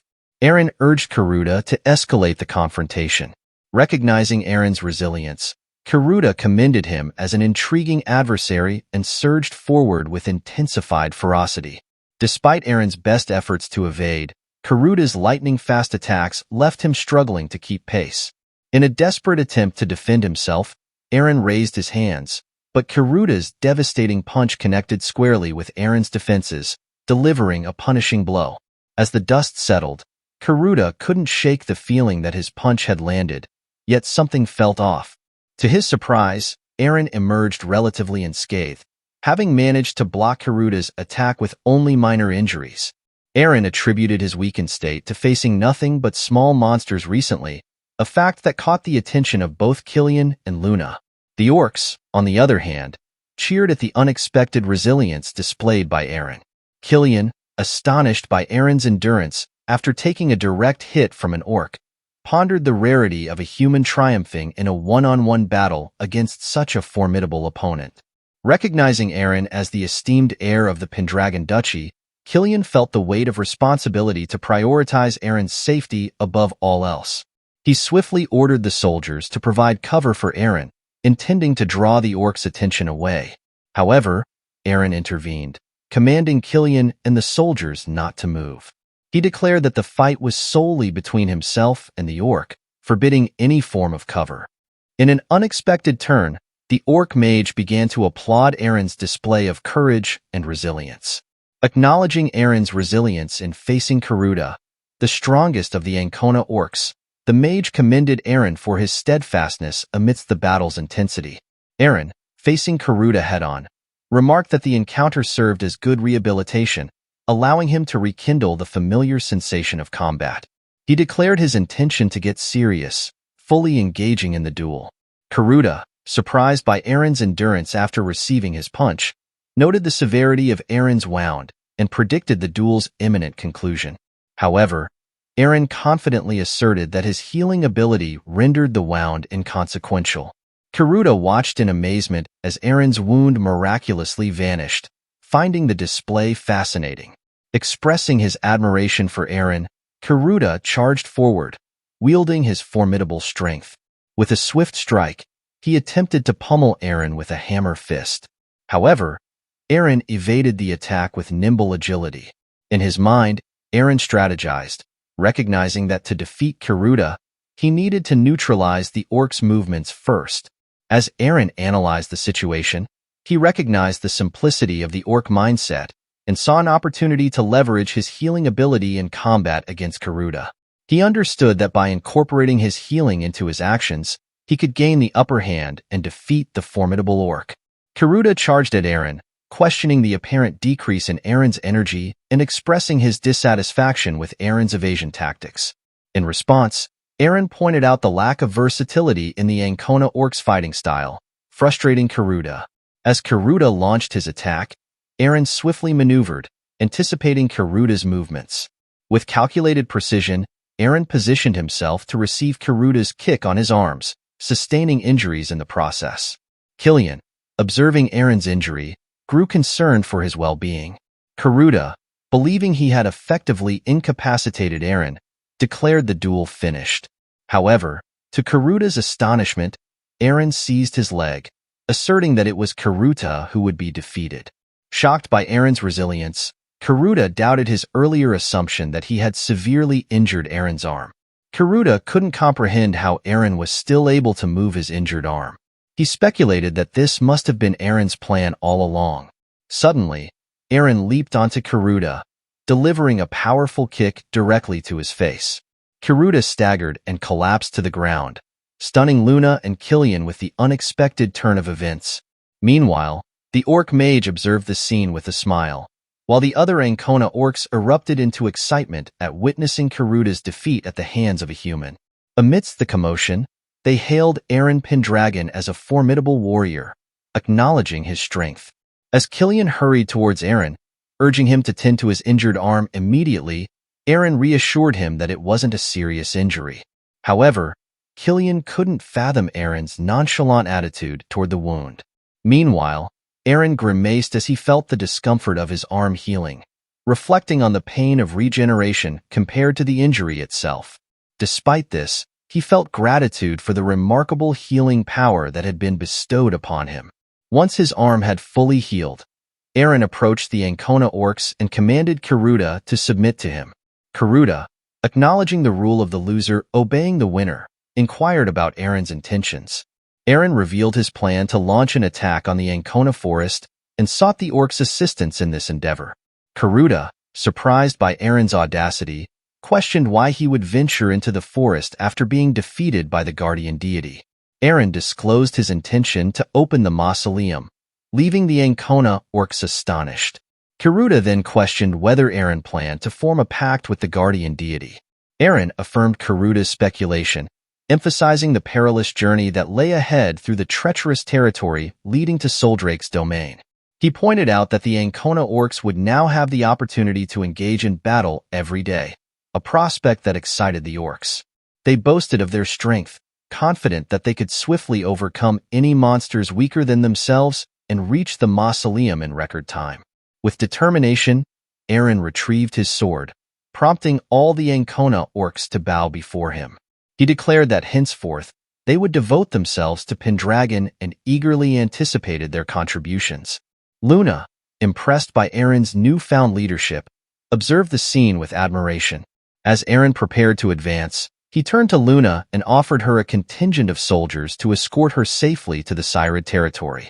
He expressed his desire for Luna to reach her destination without incident, prompting Luna to express her gratitude and apologize for past transgressions. Before departing, Eren addressed Bridden, warning him sternly against ever raising his sword against him again. Bridden, intimidated by Eren's resolve, nodded in acknowledgement as Eren led his forces away from the scene. Emerging from behind, Luna steps forward, her gaze fixed upon Eren Pendragon with a sense of certainty. She believes wholeheartedly that Eren will honor the pact with the dragon and unlock the mausoleum. Luna is deeply impressed by Eren's determination and resolve, feeling assured in his capabilities. As night falls, the group finds themselves at the edge of the Ancona forest. Eren, filled with anticipation, sees this moment as the beginning of the battle he was destined to fight. With resolve in his heart, Eren prepares to embark on the journey that will define his legacy. As Soldrake senses Eren's presence, she reflects on his arrival and the task ahead. Soldrake believes that Eren has come to prove himself worthy of finding the gates to her domain, despite not carrying a Pendragon soul. The scene shifts to the Ancona Forest Valley, where the Ancona orcs and Pendragon soldiers are locked in battle with small monsters. Amidst the chaos, a yellow-haired soldier is overwhelmed by snake-like creatures. Unable to defend himself, he faces imminent danger until Eren steps in, swiftly dispatching the monsters and saving the soldier's life. Grateful for Eren's intervention, the soldier expresses his thanks. Eren then instructs Kratul, the orc mage, to tend to the injured. Kratul reassures the soldiers, promising effective medicine to treat their wounds and ensure their recovery. Approaching Eren, Killian inquires about any injuries. Eren assures Killian that he is unharmed and asks after the soldiers' well-being. Killian reports that there weren't many casualties due to the fewer monsters encountered across the river. As the forces continue their march, Killian worries about the soldiers' stamina if they have to engage in combat with monsters again. Eren, seeking information about their proximity to Soldrake's domain, turns to Kiruda for guidance. Kiruda explains that they are not far from the quarry ruins, beyond which lies a cave leading to the guardian deity's domain. He assures Eren that the journey to the quarry ruins should be safe as it falls within the Ancona orcs' territory, and any threats are minimal, mainly from creatures seeking water. Encouraged by this information, Eren decides to press on to the quarry ruins before nightfall. He plans for the soldiers to set up camp there and search for the cave entrance at dawn. Eren emphasizes that if they encounter any enemies along the way, he and the orcs will handle the situation. With his orders given, the forces depart, determined to reach their destination swiftly. Upon hearing Eren's plan, both Killian and Karuda nodded in understanding. As night fell, the Pendragon forces arrived at the quarry ruins, only to find the entrance blocked. Eren turned to Karuda for an explanation, who informed him that according to the elder orcs, goblins had once mined in the area. However, they had mysteriously vanished, leaving the ruins deserted.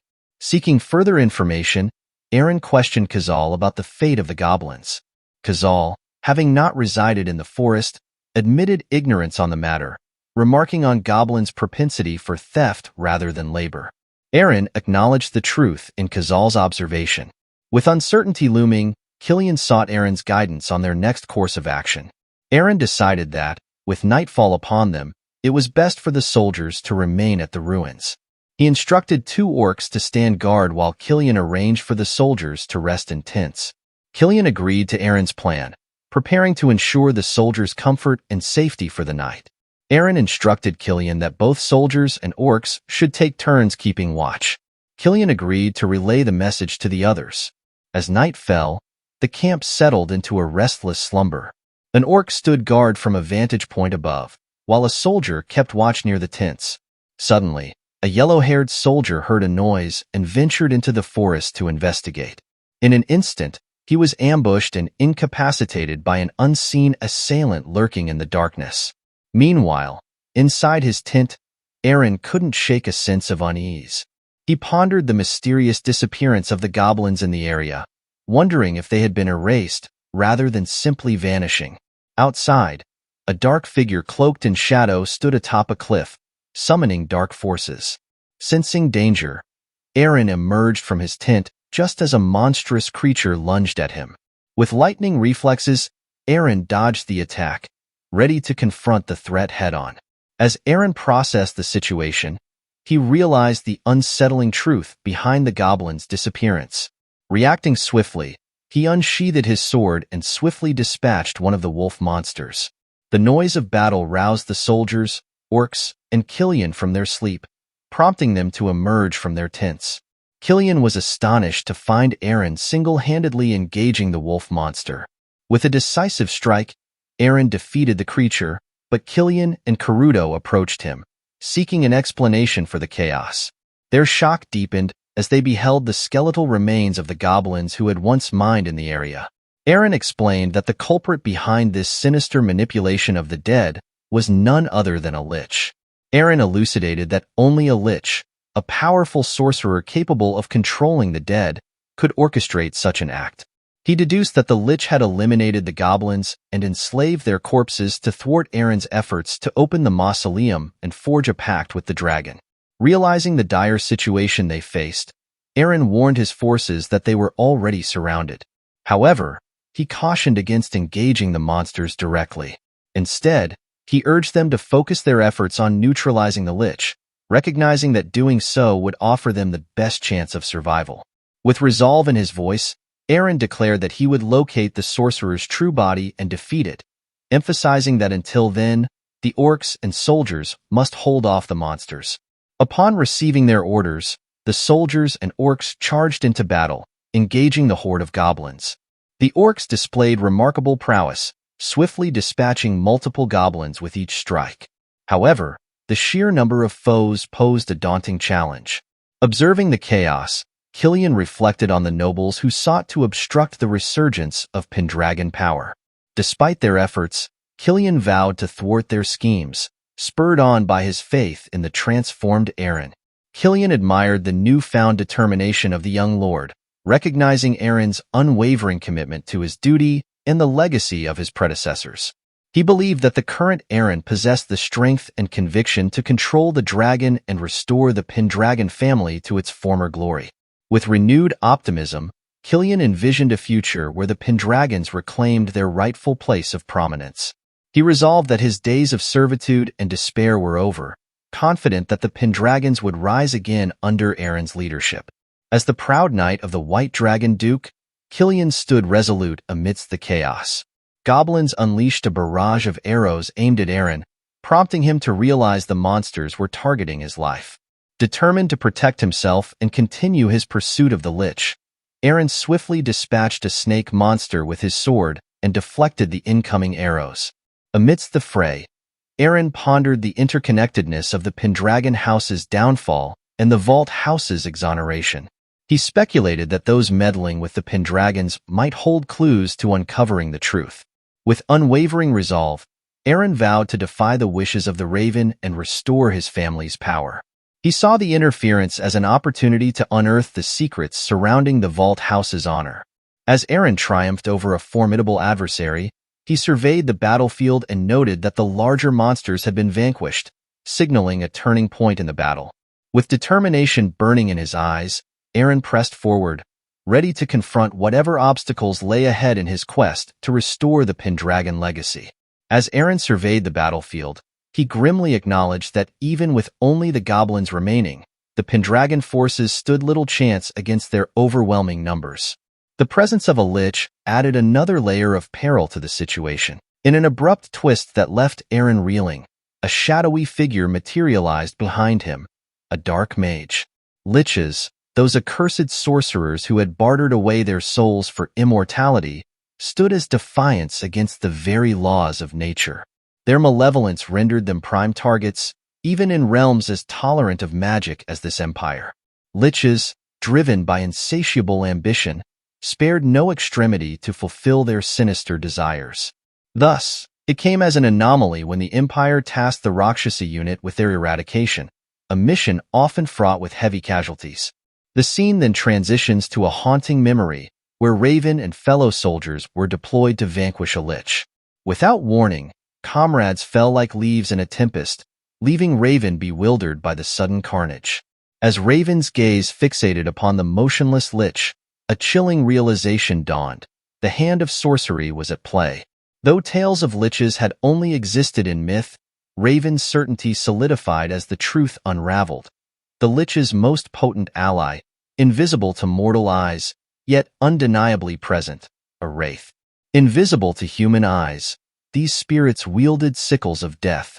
A mere touch meant instant demise. Returning to the present, Eren's swift blade intercepted the wraith's lethal strike, though comprehension eluded him. As Eren's sword deflected the unseen threat, Killian's urgent cry shattered the chaos, alerting Eren to the sudden demise of their comrades. With dread creeping in, Eren spotted the wraith poised behind Killian, narrowly guiding his ally away from the deadly sickle. Bewildered, Killian struggled to grasp the unfolding peril. Meanwhile, Eren's mind raced with grim understanding. Wraiths possessed an ominous presence, unfamiliar to those unacquainted with their malevolence. Compounding the danger, these spirits persisted until their summoner met their end. Eren's realization struck with chilling certainty. Multiple wraiths lurked in the shadows. Faced with a dire dilemma, Eren weighed the options. To confront the lich and risk the annihilation of Pendragon's forces by a horde of skeletons, or to remain, safeguarding the soldiers from the unseen threat, knowing the wraiths would persist until the sorcerer's demise. In Eren's mind, the realization dawned that Tada and Khazal, blessed with superior night vision, couldn't track down the elusive lich. This wasn't just any mission for the Rakshasa unit. These Pendragon soldiers were comrades he couldn't afford to lose. Determination surged within him as he sought a solution. Suddenly, Kratul emerged from the shadows, offering his aid. With a confidence born of divine gift, Kratul unleashed his special magic, a boon from the god of earth. Tree branches sprang forth at his command, swiftly dispatching the encroaching monsters. Witnessing Kratul's formidable magic, Eren urged him to employ it against their unseen foe. However, Kratul cautioned against haste, explaining the meticulous preparation required for such potent spells. Yet, he assured Eren of his unwavering support and unveiled the rarity of this particular spell. It was a one-time opportunity. With Kratul's magic guiding them, Eren followed the ethereal trail, tracing the aura as it shimmered through the air. Eventually, they reached the precipice where the lich awaited, its sinister presence looming over the cliff's edge. As Eren pinpointed the lich's location, Kratul assured him they'd manage the remaining goblins. With resolve, Eren dashed towards the looming confrontation. Amidst Karuto's skirmish with the goblins, Eren appeared, urgently informing him of the lich's position overhead. With a collaborative effort, Eren leapt onto Karuto's outstretched hand, propelling himself onto the cliff's edge. As Eren confronted the Lich, wasting no time, his strike was met with the Lich's formidable defense. Observing the Lich's retreat, Eren calculated that the Wraith likely joined the fray. With only the goblins left below, Eren sensed the soldiers nearing their limits, spurring him to hasten the battle's conclusion. Yet, the Lich thwarted Eren's advance with a spell, momentarily halting his movement. Swiftly evading the Lich's subsequent attack, Eren prepared to retaliate. But before his strike could land, the Wraith emerged from behind, sickle poised to strike. As Eren narrowly dodged the Wraith's attack, he surmised that the spectral entity aimed to shield the sorcerer. Frustration gnawed at him as the Wraith's interference thwarted his approach to the Lich. Determined to sever the connection between them, Eren strategized his next move. However, his plans were interrupted as the Lich unleashed a burst of flames, catching Eren off guard. Anticipating another assault, Eren braced himself, realizing that dodging would be futile if the Wraith intervened again. True to his fears, the Wraith materialized behind him, sickle poised for a strike. In a moment of desperation, Eren's swords emitted a brilliant blue aura, deflecting the Wraith's attack. The Lich, bewildered by this unexpected turn, struggled to comprehend the situation unfolding before him. Suddenly, a mysterious voice resonated within Eren's mind, prompting him to reveal his identity. As the voice beckoned him to prove his worth, Eren recognized it as Soldrake's. His eyes transforming into those of a dragon, Eren gained newfound clarity, easily discerning the Wraith's presence behind the Lich. Upon laying eyes on the Lich, Eren realized it was his first encounter with a Wraith. As the malevolent spirit moved to strike, Eren unleashed his sword's blue aura, swiftly dispatching the Wraith in an instant. With the spectral menace vanquished, Eren advanced towards the Lich, sword poised for the final blow. Declaring an end to the conflict, Eren channeled the aura of his sword, delivering a decisive strike that felled the Lich.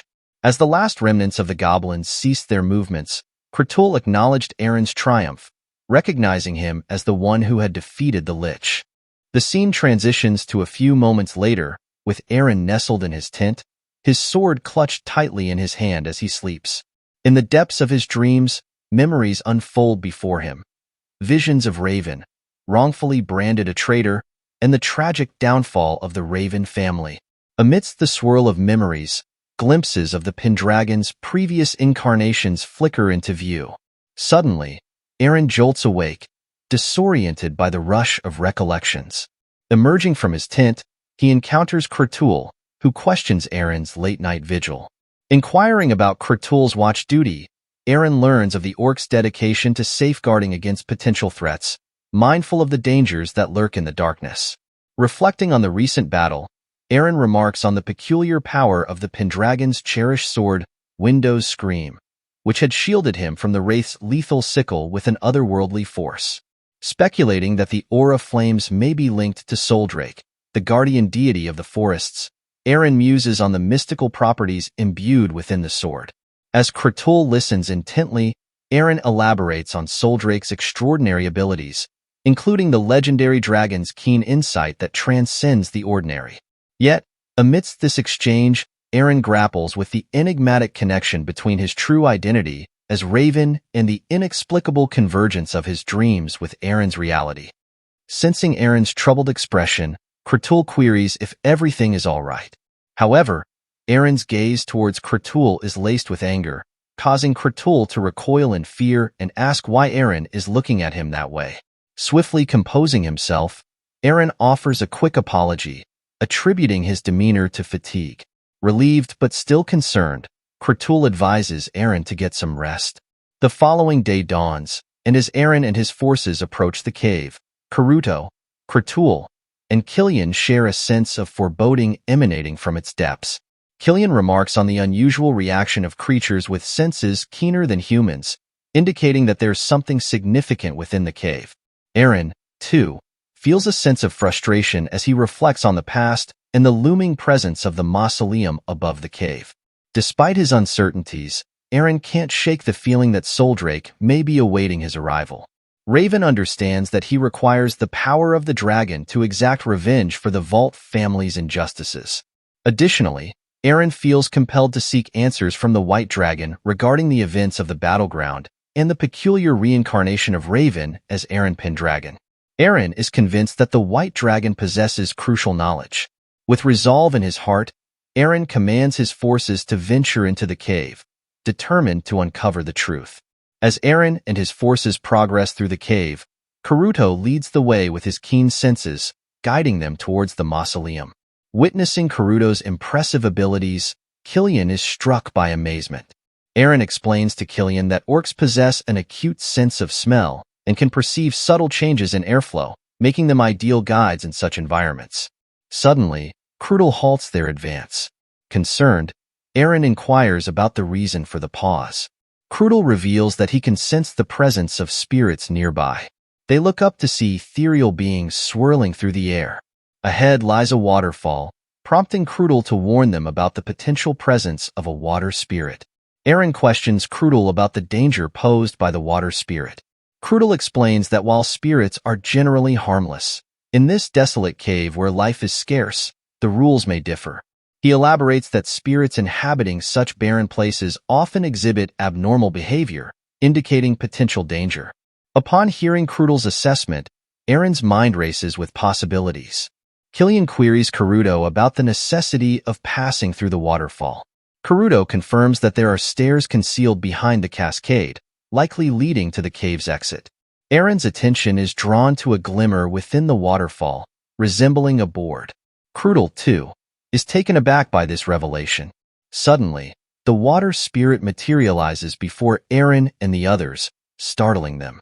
To their surprise, the spirit manifests in the form of a turtle and launches an attack on the Pendragon forces. Karuto explains to Eren that the shining object he spotted is likely the coveted treasure. The presence of the water spirit suggests that the treasure holds considerable value. Realizing the spirit's intention to protect the treasure by eliminating intruders, Eren resolves to confront it alone.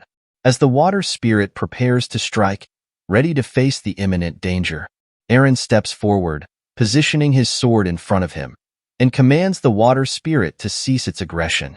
A gentle blue aura emanates from Eren's sword, compelling the spirit to retreat. As the spirit dissipates, Eren discovers a shield hidden within the waterfall's depths. With a gesture of generosity, Eren presents the shield to Killian, who identifies it as the water spirit's prized possession. Impressed by Eren's unexpected display of power, Karuto commends him, marveling at his ability to repel the water spirit. Karuto inquires about the sword Eren mentioned the previous night, Widow's Scream. Eren confirms its significance, though uncertain of the reasons behind its influence. Karuto suggests that the sword's power is attributed to the forest's guardian deity, Soldrake. Killian concurs, acknowledging that Soldrake's power is synonymous with Pendragon's power. Reflecting on this revelation, Eren realizes that Raven's reincarnation may not have been solely influenced by Raven's own abilities. With this realization, Eren and his companions finally arrive at the mausoleum. As Eren approaches the entrance of the mausoleum, his sword begins to emit a radiant glow, its vibrations echoing through the air. Sensing the sword's agitation, Eren draws it forth, announcing their arrival at the mausoleum. Suddenly, a dense fog billows from the door, concealing the figure of someone approaching. With apprehension gripping his heart, Eren alerts his comrades to the looming presence. Yet, to their astonishment, the figure materializes into Gordon Pendragon, the former lord of the Pendragon house.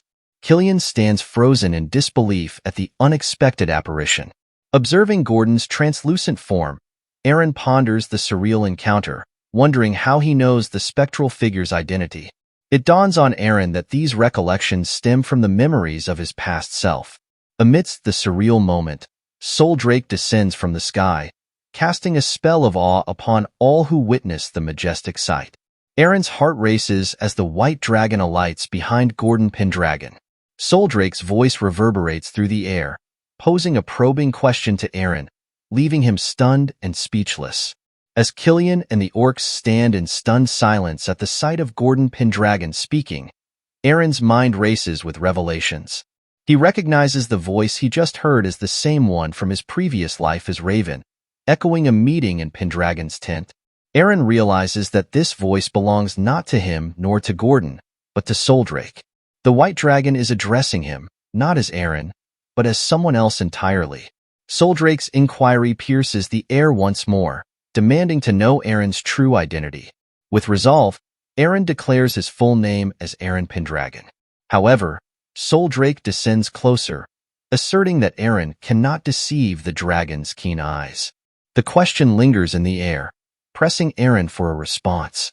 Suddenly, a searing pain grips Eren's head, causing him to collapse in agony. Memories flood his consciousness, a torrent of recollections and nightmares that he cannot escape. Eren realizes that he is not witnessing these memories by choice, but that Soldrake is revealing them to him, unraveling the truth hidden within his past. As the White Dragon draws nearer, its imposing presence looming over Eren, the floodgates of memories burst open within Eren's mind. Overwhelmed, he collapses to the ground, shocking Killian and the orcs witnessing the scene.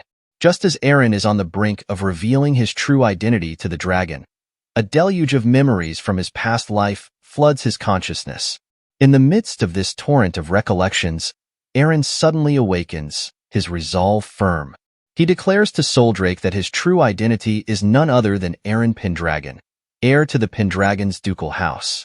At this revelation, a smile graces Gordon Pendragon's face before he vanishes from sight. The roar of the White Dragon reverberates through the air, sending tremors through the soldiers and orcs struggling to maintain their composure. Soldrake descends toward Eren, confirming that the pact has been forged between Eren Pendragon and Raven Valt. Soldrake assures Eren that he is the one destined to carry on the Pendragon legacy. Amidst the tumult, Killian, Tata, Kazal, and the other orcs rush to Eren's side, concern etched on their faces as they inquire about his well-being. Eren's voice resonates with triumph as he declares his success in forging a pact with the White Dragon. Killian and the others erupt into jubilation at this news, their faces alight with joy. Observing the scene, Karuto and Krudel exchange knowing glances, recognizing that young Lord Eren is now poised to become the guardian of the forest, a position of great significance. Karuto remarks to Krudel that Eren's strength was evident even in his victory over the Ancona orcs. Soldrake's attention is drawn skyward, prompting Eren to inquire about the cause of the dragon's distraction. Soldrake's response sends a shiver down Eren's spine as he realizes they have unwelcome guests approaching. Gazing upward, Eren's astonishment mounts as he beholds 6 dragons descending upon their location. The dragons encircle the Pendragon forces, their imposing presence casting a foreboding shadow. One dragon, named Anyahalt, addresses Eren as the Queen's new partner, eliciting Soldrake's inquiry into their uninvited arrival. Soldrake questions why the 6 dragons have ventured into Soldrake's domain without invitation, given their lack of association with the pact forged between Soldrake and the Pendragons. However, Elagrain, a green dragon among them, interjects, signaling that their intentions differ this time. Elagrain asserts that they have come to Soldrake, as they believe Soldrake is aware of the reason for their visit. Soldrake, however, does not feel compelled to provide an explanation to Elagrain, prompting a moment of silence from the green dragon. Amuhalt then addresses Queen Soldrake, noting that the human before them emanates not only Soldrake's aura, but also those of both the dragon and demon gods. Soldrake responds with a resounding roar, sending tremors through the dragons in her presence. Firmly, Soldrake commands the uninvited guests to depart her territory immediately, asserting her authority as the Dragon Queen. Eren is taken aback by this revelation of Soldrake's royal status. As the dragons prepare to depart, Amuhalt assures Soldrake that they will leave for now. However, Amuhalt cryptically hints that when that man eventually visits the rest of the dragons, clarity will dawn. With that, the dragons take flight, leaving Karuto and Krudel bewildered by the exchange. Kazal remarks on the dragons speaking, prompting Krudel to explain that only those on equal footing with dragons can hear their voices. Before the pact, Krudel could also hear the dragons through Gordon Pendragon. However, now that the pact has been formed, only young Master Eren can communicate with them. Eren realizes that he was the only one privy to that conversation. Soldrake's voice did indeed change after forming the pact with him. More importantly, Eren ponders the significance of the 6 dragons, the dragon god and the demon god. There are too many mysteries that Eren doesn't comprehend. Eren wonders if Soldrake knows everything, including why Raven was reincarnated as Eren. Eren then asks Soldrake if he could lower her head, as his neck hurts from craning upwards. Soldrake responds to Eren's request by suggesting a better alternative. With a graceful transformation, Soldrake takes on the form of a stunning woman with wings adorning her back. Eren, Killian, and the orcs are taken aback by Soldrake's striking new appearance. The scene unfolds amidst the dense embrace of the forest, where the Pendragon forces retreat toward their territory, led by Soldrake and Eren at the forefront. Amidst the march, Karuta turns to Killian, questioning why he doesn't approach Eren and Soldrake to inquire about their discussion. In response, Killian directs Karuta to pursue the answers himself. Karuta expresses hesitation, noting the challenge of approaching the guardian deity of the forest, the Ancona orcs unable to casually engage with such entities. Killian counters, acknowledging even his own inability to comprehend the discourse between Eren and Soldrake, hindered by an inexplicable inability to hear Soldrake's voice and, peculiarly, the voice of young Lord Eren at that moment. Moreover, Killian expresses disbelief at the notion of a dragon assuming human form, an unfamiliar concept to him. Meanwhile, Eren turns to Soldrake, seeking clarification regarding the identity of the 6 dragons who displayed apparent discontent with Eren's pact with Soldrake. Eren presses Soldrake for insight into the nature of the dragon's dispute. Soldrake's response to Eren's inquiries was cryptic, stating that time would reveal the answers Eren sought. Perplexed by Soldrake's enigmatic words, Eren pressed further, reminding the dragon of the glimpses of Eren's past life as Raven, including the mysterious circumstances surrounding Raven's demise and Valt's cryptic messages. Eren questioned whether Soldrake had insight into the reason behind Raven's reincarnation as Eren. Yet, once again, Soldrake deferred to the passage of time for understanding. Growing frustrated by Soldrake's evasive responses, Eren demanded clarity, questioning why the dragon repeated the same refrain. Soldrake, unfazed by Eren's agitation, remarked on Eren's verbosity, noting the rarity of a Pendragon seeking dialogue with him. Eren, puzzled by Soldrake's inscrutability, had anticipated gaining enlightenment through their pact, but found himself met with further ambiguity. Suddenly, chaos erupted as a monstrous serpent lunged at Eren. Before Eren could react, Soldrake sprang into action, swiftly dispatching the creature with a single decisive strike. Eren and the soldiers stood in stunned silence, marveling at the dragon's astounding speed and prowess. After swiftly dispatching the monstrous serpent, Soldrake stoically approached the fallen creature's carcass, much to the astonishment of the soldiers. Witnessing the dragon eating the monster, Killian couldn't help but reflect that a dragon, regardless of its guise, remained inherently draconic. The scene transitions to a few moments later, with the camp established and Soldrake perched on a sturdy tree branch. Eren approached, kindling a fire before commencing to prepare a meal for Soldrake.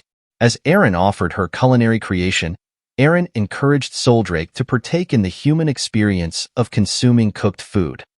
Soldrake, indulging in the meal, remarked on Eren's uniqueness as a Pendragon. Eren, revealing his true name as Raven, momentarily stunned Soldrake. Despite Eren's contemplation of disclosing his true identity to others, she acknowledged the futility of such an endeavor. Sharing a glimpse into Eren's past life as Raven, Eren recounted her penchant for such gestures. Soldrake, touched by Eren's revelation, suggested Eren address her by the shortened name, Sol, henceforth. Surprised by Sol's smile, Eren marveled at the notion of dragons expressing such emotion.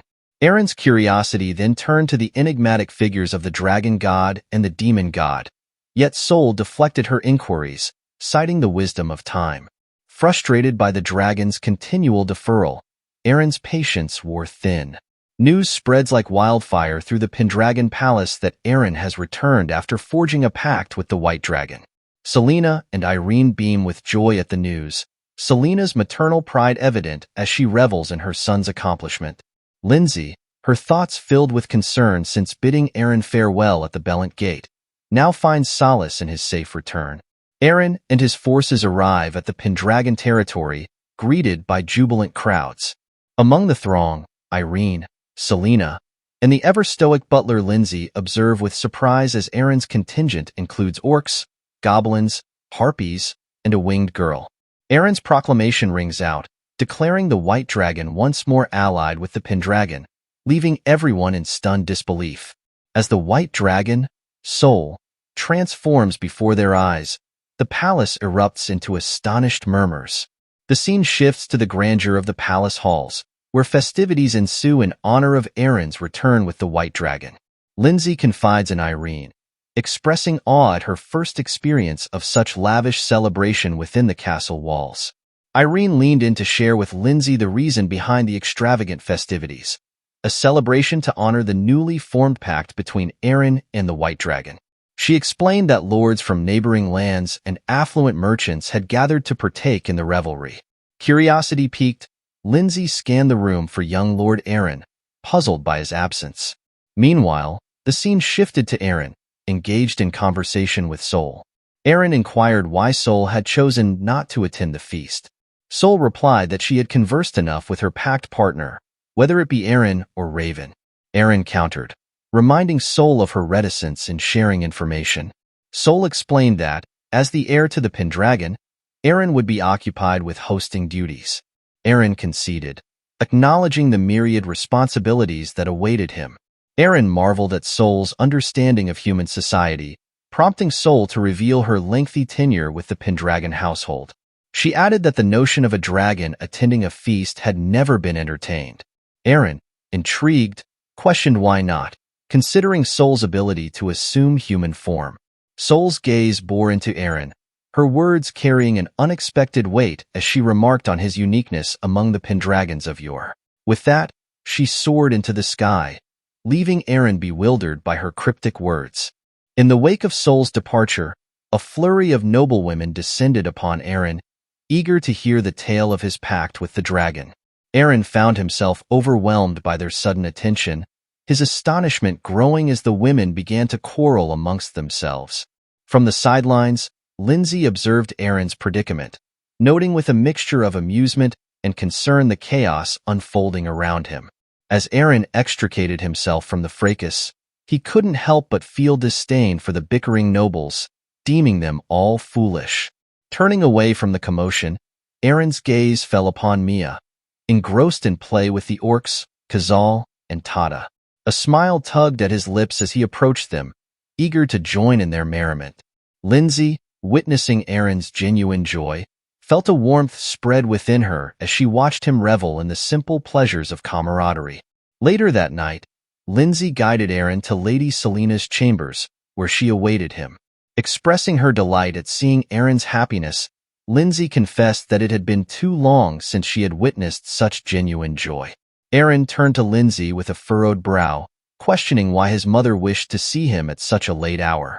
Lindsay, equally puzzled, admitted her own lack of insight as they approached the chamber door. To their surprise, a line of noblewomen awaited them inside, their presence perplexing Eren and Lindsay alike. Eren's mother, standing regally at the head of the room, addressed her son solemnly. She explained that as a Pendragon who had forged a pact with the dragon, Eren was expected to choose a bride from among the assembled noblewomen. Eren's astonishment was palpable as the weight of her words sank in. Selena observed Eren's reaction keenly before addressing him with a solemn tone. She explained that the tradition demanded a Pendragon who had forged a pact with the dragon to produce an heir with a young noblewoman from a neighboring country. Originally, the engagement had been intended with the daughter of Count Sirad Luna, but circumstances had led to its dissolution.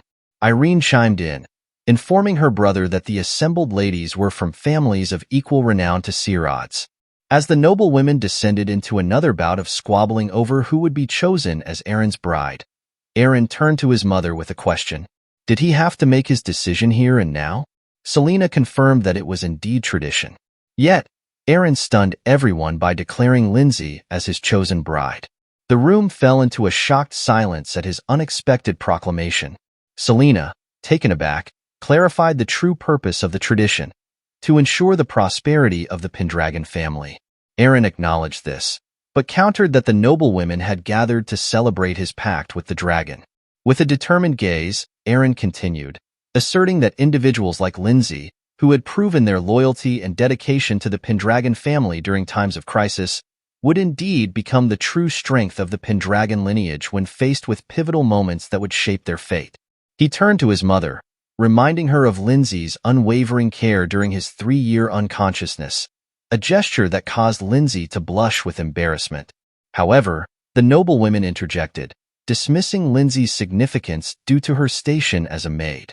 Eren, unyielding, rebuked their narrow-mindedness, condemning those who relied solely on the status of their family names without possessing any personal merit. The noblewomen recoiled in shock at Eren's boldness. Undeterred, Eren continued, emphasizing that he already had comrades who stood by him faithfully, even during the family's lowest moments. He spoke of Killian and the soldiers under his command, the steadfast Ancona orcs, as well as Goblin Khazal and Harpy Tata, who had remained by his side in the Mausoleum. These, Eren declared, were his reliable allies, and he proclaimed that the Pendragon family was no longer weak enough to depend solely on alliances. The joyous revelation brought smiles to the faces of Irene, Selena, and Lindsay. Eren turned to Lindsay, seeking her thoughts on becoming his wife. With unwavering certainty, Lindsay affirmed her readiness, prompting Eren to declare her as the Lady of Pendragon from that moment forth. A few moments later, Lady Atia approached Eren, praising his remarkable performance. Surprised by her continued presence despite the mausoleum's opening, Eren questioned her motives. Lady Atia admitted her desire to see the face of the Pendragon heir before departing. Reflecting on Eren's transformation since their initial encounter, she cautioned him about the challenges ahead in an era devoid of alliances. Eren, undeterred, shared his optimism with Lady Atia. He spoke of the Pendragon's regained strength through their pact with the dragon and anticipated the influx of individuals eager to serve the family. Drawing upon his knowledge as Raven, Eren expressed confidence in recognizing future heroes who would carve their names in history. Lady Atia was taken aback by Eren's ambitious plan. As Eren elaborated on his strategy to establish relationships with potential heroes, transforming them into loyal allies, Lady Atia's shock gave way to admiration. She expressed her belief that Eren possessed all the qualities necessary to lead with excellence, leaving her with no regrets. Eren then revealed another startling revelation. 6 dragons had appeared during his pact with Sol. Lady Atia's astonishment grew as Eren recounted the presence of a black dragon and the cryptic references to a dragon god and demon god. Eren speculated that these entities might be connected to Raven's reincarnation as himself, a theory supported by Balti's enigmatic words. Lady Atia confessed that this was the first she had heard of the dragon god and demon god, signaling the depth of mystery surrounding these mythical figures. Lady Atia turned to Eren with a probing gaze, inquiring if Soldrake had shed any light on the matter they discussed. Eren shook his head, recounting Soldrake's repetitive response that time will teach him, a phrase that seemed to be the dragon's refrain. Reflecting on their conversation, Lady Atia remarked on Eren's apparent rapport with Soldrake. Perplexed, Eren questioned her meaning. With a knowing smile, Lady Atia pointed out that Eren had been referring to Soldrake as Sol for some time. Eren explained that Soldrake had encouraged him to use the nickname, a detail he had only shared with Lady Atia and Soldrake. As they spoke, Eren suddenly gasped in shock as Eren saw Lady Atia starts to vanish before his eyes. Lady Atia gently informed Eren that she had to depart, leaving him momentarily bewildered by her sudden announcement. Sensing his confusion, she reassured him, expressing her belief that Eren possessed the capability to achieve both Raven's and Eren's goals. Eren, moved by her faith in him, embraced his grandmother gratefully, thanking her for her unwavering support over the years. Encouraged by Lady Atia's words, Eren pledged to continue moving forward, both as himself and as Raven Valt. Determined to prove his grandmother's faith justified, Eren vowed to demonstrate his ability to achieve their shared aspirations. The scene then transitioned to the castle, where Eren Pendragon and Lindsay Conrad prepared for their marriage ceremony. Alone in his room afterward, Eren was visited by Sol. Sol remarked on Eren's choice of bride, prompting Eren to explain his decision. He cited the complexities of political marriages and the inevitability of discussions about heirs, emphasizing that his choice had been made with strategic considerations in mind. Sol inquired of Eren whether he harbored no interest in Lindsay, to which Eren responded by affirming his trust in her, stemming from her care during his 3-year immobility. Curious about Sol's sudden disappearance, Eren questioned her whereabouts during that time. Sol explained that she resided in her lair, a stone dragon statue atop the cliff behind Pendragon Castle, ever since forming a pact with a Pendragon. Eren, puzzled, asked if Sol didn't grow bored in solitude. Sol revealed that even if she ventured out, no one could hear her voice. Eren countered, noting that heads of the Pendragon lineage could hear her, but Sol admitted to seldom conversing with them. Neither Gordon from the last generation nor Klein from the previous one. Eren was taken aback, prompting Sol to reveal that it seemed they didn't want her to assume human form, leading her to respect their wishes and remain in her lair. As Eren pondered Sol's previous remark about his talkativeness, he reflected on the rarity of a Pendragon engaging in conversation with her over the centuries. Sol interjected, reminding him of their unique partnership encompassing both Eren and Raven. Feeling a sudden urge to change the dynamics of their interaction, Eren suggested that Sol could address him however she pleased. Surprised by this proposition, Sol decided to refer to him as Ray henceforth. Memories flooded Eren's mind, recalling how Raven's brother used to call him by that name. Concerned that Eren might be discontented with the change, Sol questioned him. Yet, Eren assured her that he welcomed the new moniker, urging her to use it from that moment onward. Sol's smile widened, confirming her belief that Ray was unlike any Pendragon she had encountered before. Gazing skyward, Sol murmured the name of the first Pendragon, Alex Pendragon, expressing her hope that this time she would finally fulfill her promise to him. The news of Eren Pendragon's pact with the White Dragon spread like wildfire across the entire empire. Mercenaries, upon hearing the tidings, viewed Pendragon in a new light. Despite their small territory and scant knights, they saw potential for advancement, even the prospect of noble titles, if they aligned themselves with Pendragon and executed their duties diligently. Turning to their comrade, a masked figure, for his opinion, the scene shifted to a guy seated, absorbed in reading about Eren Pendragon's feats. Fascinated by Pendragon's ability to not only subdue a dragon but also monsters and orcs, found Eren to be an intriguing individual. In the Sirad territory, Count Sirad grappled with shock upon learning of Eren Pendragon's alliance with the White Dragon. Unsure of the next course of action, he pondered his options. Meanwhile, Luna, his daughter, couldn't shake her thoughts about Eren, her mind consumed by the news. In a dimly lit room, a man cloaked in black conversed with a brown-haired companion, both acknowledging Eren Pendragon as a hindrance to their plans. The cloaked man, addressing Valt, entrusted him with the task of dealing with Eren Pendragon, emphasizing the importance of their success relying on Valt's actions. The scene unfolds at the Bellant Gate, where Killian, brimming with enthusiasm, rallies the new recruits, urging them to exhibit spirit and diligence in their training despite having only been at it for an hour. Yet, we witness the weariness etched on the faces of these fresh trainees. Undeterred, Killian sternly reminds them that exhaustion is not a trait befitting a knight of Pendragon, igniting a newfound determination within them. Observing from the sidelines, Eren nods approvingly at Killian's leadership, commending his efforts.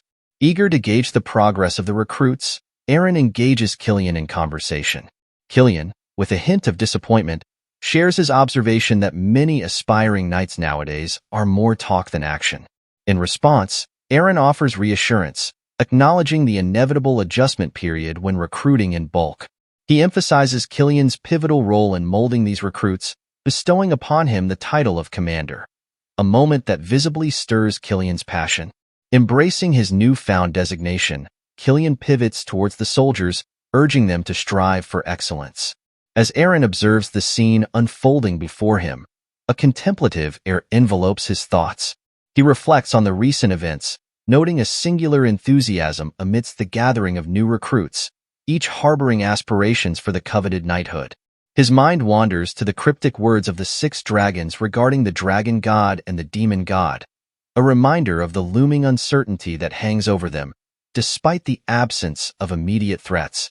In this calm before the storm, Eren recognizes the prudence in fortifying the forces of Pendragon, a strategic measure to brace themselves for the inevitable clashes on the horizon. His gaze drifts upward to the castle's roof, where Sol stands alongside her griffins, her departure from her sanctuary signaling a shift in the status quo. Eren observes the familial bond between Sol and her majestic companions, sensing an unparalleled contentment radiating from her. In a moment of telepathic connection, Sol alerts Eren to the approaching knights, her voice resonating in his mind with urgency. Turning his attention back to the courtyard, Eren watches as the knights converge upon Killian, their seasoned demeanor betraying their wealth of experience in battles fought across distant lands. From the vantage point of the new recruits, these knights embody a sense of freedom, their nomadic existence defined by unwavering reliance on their weapons and skills. The new recruit is certain that these free knights have caught wind of the Pendragon's resurgence and have arrived to pledge their swords to the Pendragon cause. Killian steps forward, proudly identifying himself as the commander of the Order of the White Dragon under the Pendragon banner. One of the knights introduces himself as Reed Pollock, a free knight hailing from Evendell, expressing his desire to find a place where he can truly showcase his skills. Another knight, Barrio, echoes Reed's sentiment, seeking the same opportunity to prove himself. Curiosity piqued, Killian inquires about the identity of the masked figure among them. Without hesitation, the enigmatic individual declares to Killian that he has no name to offer. Killian's surprise is palpable, prompting Barrio to step forward and explain that neither Reed nor himself are privy to the masked man's true identity. Reed further reveals that they encountered the masked figure during their travels and, as fate would have it, they've been journeying together towards a common destination. Upon hearing this, Killian concludes that the masked individual harbors the same aspiration to join the ranks of the Pendragon Knights. Barrio nods in agreement with Killian's assessment, acknowledging the current state of the Pendragon Order without a proper head of knights. He asserts that with the combined skills of himself and Reed, they can fortify the Pendragon armies while simultaneously reaping the rewards of wealth and fame. The Pendragon soldiers bristle with indignation at this suggestion, their loyalty to their order evident in their reactions. Just as tensions reach a crescendo, Eren strides into the scene, diffusing the hostility with calm authority. He assures everyone that the origin of these knights matters little in the face of their capabilities, emphasizing the importance of skill over attitude. Killian and Reed exchange surprised glances at Eren's unorthodox stance, but Eren further clarifies that only prowess in combat truly matters. With a nod from Eren, Killian eagerly steps up to the challenge, a gleam of excitement in his eyes. Barrio steps forward to meet Killian, but the seasoned Pendragon Knight proves his mettle, standing firm against Barrio's advance. The new recruits watch in awe as Killian's skill becomes evident, culminating in a decisive strike that brings Barrio to the ground, showcasing the prowess of the Pendragon Knights. As Killian turns to Reed, shock etches across his features at Barrio's swift defeat. Frustration seething within him, Reed launches into a relentless assault against Killian, but the seasoned knight effortlessly parries each blow, swiftly turning the tide in his favor. With a deft maneuver, Killian dispatches Reed as well, eliciting cheers from the watching recruits who marvel at his skill. Curious about the potential of these free knights, Killian turns to Eren for insight. Eren reassures him that despite their unorthodox origins, these knights possess considerable strength, making them valuable assets for Pendragon. Turning his attention to the masked figure, Eren prompts him to face Killian in combat, but the enigmatic individual declines, expressing disinterest. Killian bristles at the masked figure's informal demeanor towards Eren and demands to know his name. Unfazed, the masked figure maintains his anonymity, further fueling Killian's ire. In a fit of anger, Killian charges at the masked figure, only to be met with astonishment as the masked figure effortlessly subdues him. The new recruits stare in disbelief at this unexpected turn of events, while Eren can't help but smile, recognizing the masked figure's formidable strength. Determined to enlist him in Pendragon's ranks by any means necessary, Eren watches on with anticipation. Upon witnessing the masked figure's prowess, Eren boldly declares himself as the next challenger for the Cavaliers of Valvas. Valvas, taken aback by Eren's audacity, questions his intentions. Unfazed, Eren reminds Valvas that he faces not just any opponent, but a young lord of Pendragon. With a pointed gesture of his sword towards Valvas, Eren issues a challenge, adhering to the sacred customs of dueling among the Cavaliers of Valvas. The mention of Valvas sparks astonishment among Killian and the other soldiers. Hailing from the distant and tumultuous southern regions, Valvas Cavaliers are renowned for their combat prowess, forged in the crucible of perpetual warfare that defines their homeland. In these lands of constant conflict, where territories clash and alliances shift like the sands, the Cavaliers of Valvas stand as formidable warriors, embodying the skills of countless seasoned fighters. Killian finds himself taken aback by the presence of a Valvas Cavalier in their midst. Rumors of their exploits may have circulated, but encountering one in person is a rarity beyond imagination. Yet, what astounds him even more is Eren's familiarity with the Cavaliers of Valvas, a testament to the depth of Eren's knowledge and the mysteries surrounding his past. Meanwhile, Eren's mind races with recognition as he observes the mysterious figure. With a single glance, Eren discerns telltale signs of the Valvas Knights. The distinctive attire, the unmistakable accent of the southern lands, and the hallmark dual swords, one long, one short, strapped to the figure's back. Memories of battles fought in a past life flood Eren's thoughts, memories of facing Valvas Knights in the southern reaches. But it's not just the swords that catch Eren's eye. It's the readiness for combat evident in every aspect of the figure's appearance. From the mace and shield secured to the saddle to the presence of a crossbow, Eren recognizes a seasoned warrior prepared for any eventuality. Addressing the figure, Eren remarks on the unwavering pride of the Cavaliers of Valvas, who bow to none but those they deem worthy. Even the Emperor himself cannot compel a Valvas Knight to lower their head, such is their confidence in their own prowess. Eren surmises that the figure seeks a master capable of wielding his sword, but the figure refutes this, claiming to have abandoned such notions in favor of following the guidance of the stars. Amidst the unfolding scene, it comes to light that the Valvas warrior had joined the ranks of the Free Knights in exchange for water. Eren reflects on the significance of astrology to the people of Valvas, recognizing the role of celestial guidance in their lives. With a knowing nod, Eren acknowledges the alignment of fate that led the Valvas warrior to the Pendragon stronghold. Drawing his sword, the Valvas warrior asserts the principles by which Cavaliers of Valvas abide. They do not serve for wealth, status, or trivialities. Instead, their loyalty demands a far greater price, the willingness to risk life itself. Should Eren desire the allegiance of a Valvas warrior, he must be prepared to stake his life on the outcome of their duel. With resolve in his eyes, Eren accepts the terms, understanding the gravity of facing a Valvas Knight in combat. As the duel commences, Reed remarks to Barrio on Eren's impressive stance and the mercenary-like quality of his sword. Eren wastes no time, charging at the Valvas warrior with ferocious speed, catching Killian and the others off guard. Yet, despite Eren's swift assault, the Valvas warrior effortlessly parries his attack, swiftly disarming him and pinning his sword to the ground.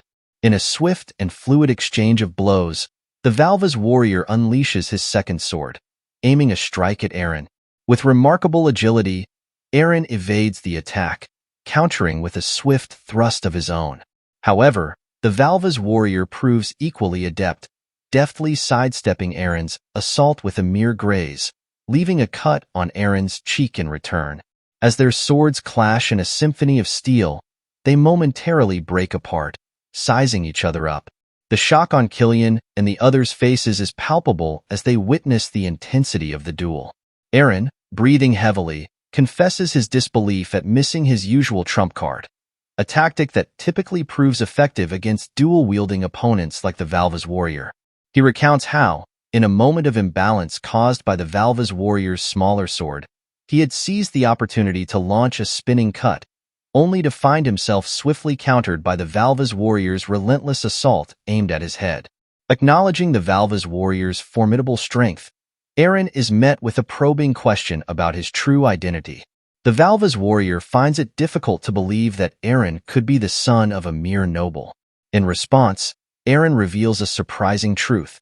He sees himself as no different from the Valva's warrior, bound by the same indomitable spirit and thirst for battle. Having faced down countless monsters and soldiers in his past, Eren recounts to Valvas how each encounter was not an act of indiscriminate violence, but rather a means of survival. He explains how the very essence of the Valva's warrior, fierce and unyielding, resonates within him, fueling his own determination. Observing the shift in Valvas's demeanor as he readies both swords, Eren remarks with a hint of admiration that the nameless Valvas has finally chosen to take the duel seriously. The scene shifts to Karuto and Krudel, accompanied by Mia, awakening to the sound of commotion. Curiosity piqued, they venture forth to investigate, only to be met with astonishment upon discovering Eren engaged in a duel with a formidable swordsman. Each exchange of blows between Eren and the Valva's warrior is met with mutual admiration, leaving Karuto and Krudel in awe of the unknown swordsman who matches the young master's skill. Meanwhile, as the duel unfolds, the Valva's warrior narrowly misses a strike, prompting Eren to feint and launch a counterattack. The display of Eren's prowess garners impressed murmurs from Killian and the surrounding knights. However, their amazement is short-lived as the Valva's warrior adeptly blocks Eren's feint with his second sword. In a fluid sequence of movements, the Valva's warrior swings his sword, but Eren deftly evades by leaping over the blade. Seizing the opportunity while airborne, Eren attempts to strike the Valva's warrior, yet the agile swordsman evades the attack with equal finesse. As Eren lands gracefully on the ground, the Valva's warrior charges forward. Despite Eren's quick reflexes allowing him to dodge the initial assault, the Valva's warrior surprises everyone with a cunning feint, swiftly striking Eren from the left with his second sword. As the duel reaches a critical moment, Eren swiftly blocks the Valva's warrior's strike from the right, seizing the warrior's hand before he can deliver another blow. Acknowledging each other's skill, they exchange words of respect. However, in a sudden turn of events, the Valva's warrior executes a swift feet sweep, catching Eren off guard. Reacting with lightning reflexes, Eren plants his hand on the ground, propelling himself out of harm's way. Capitalizing on the opening, Eren launches a retaliatory kick at the Valva's warrior. Their clash resumes with renewed intensity, leaving onlookers like Reed and Barrio in shock at the sheer skill displayed in the duel. Even Karuto finds himself astounded by Eren's prowess against the formidable Valva's warrior. In a bold move, Eren reveals his strategy to exploit the weakness of dual wielders. The Valva's warrior, intrigued, queries Eren about this vulnerability. Without hesitation, Eren hurls a handful of sand into the warrior's eyes, forcing him to retreat momentarily to regain his composure. With determination blazing in his eyes, Eren charges at the Valva's warrior, only to find himself abruptly halting as the warrior drops his sword. Karuto and Killian share a moment of shock at this unexpected turn of events.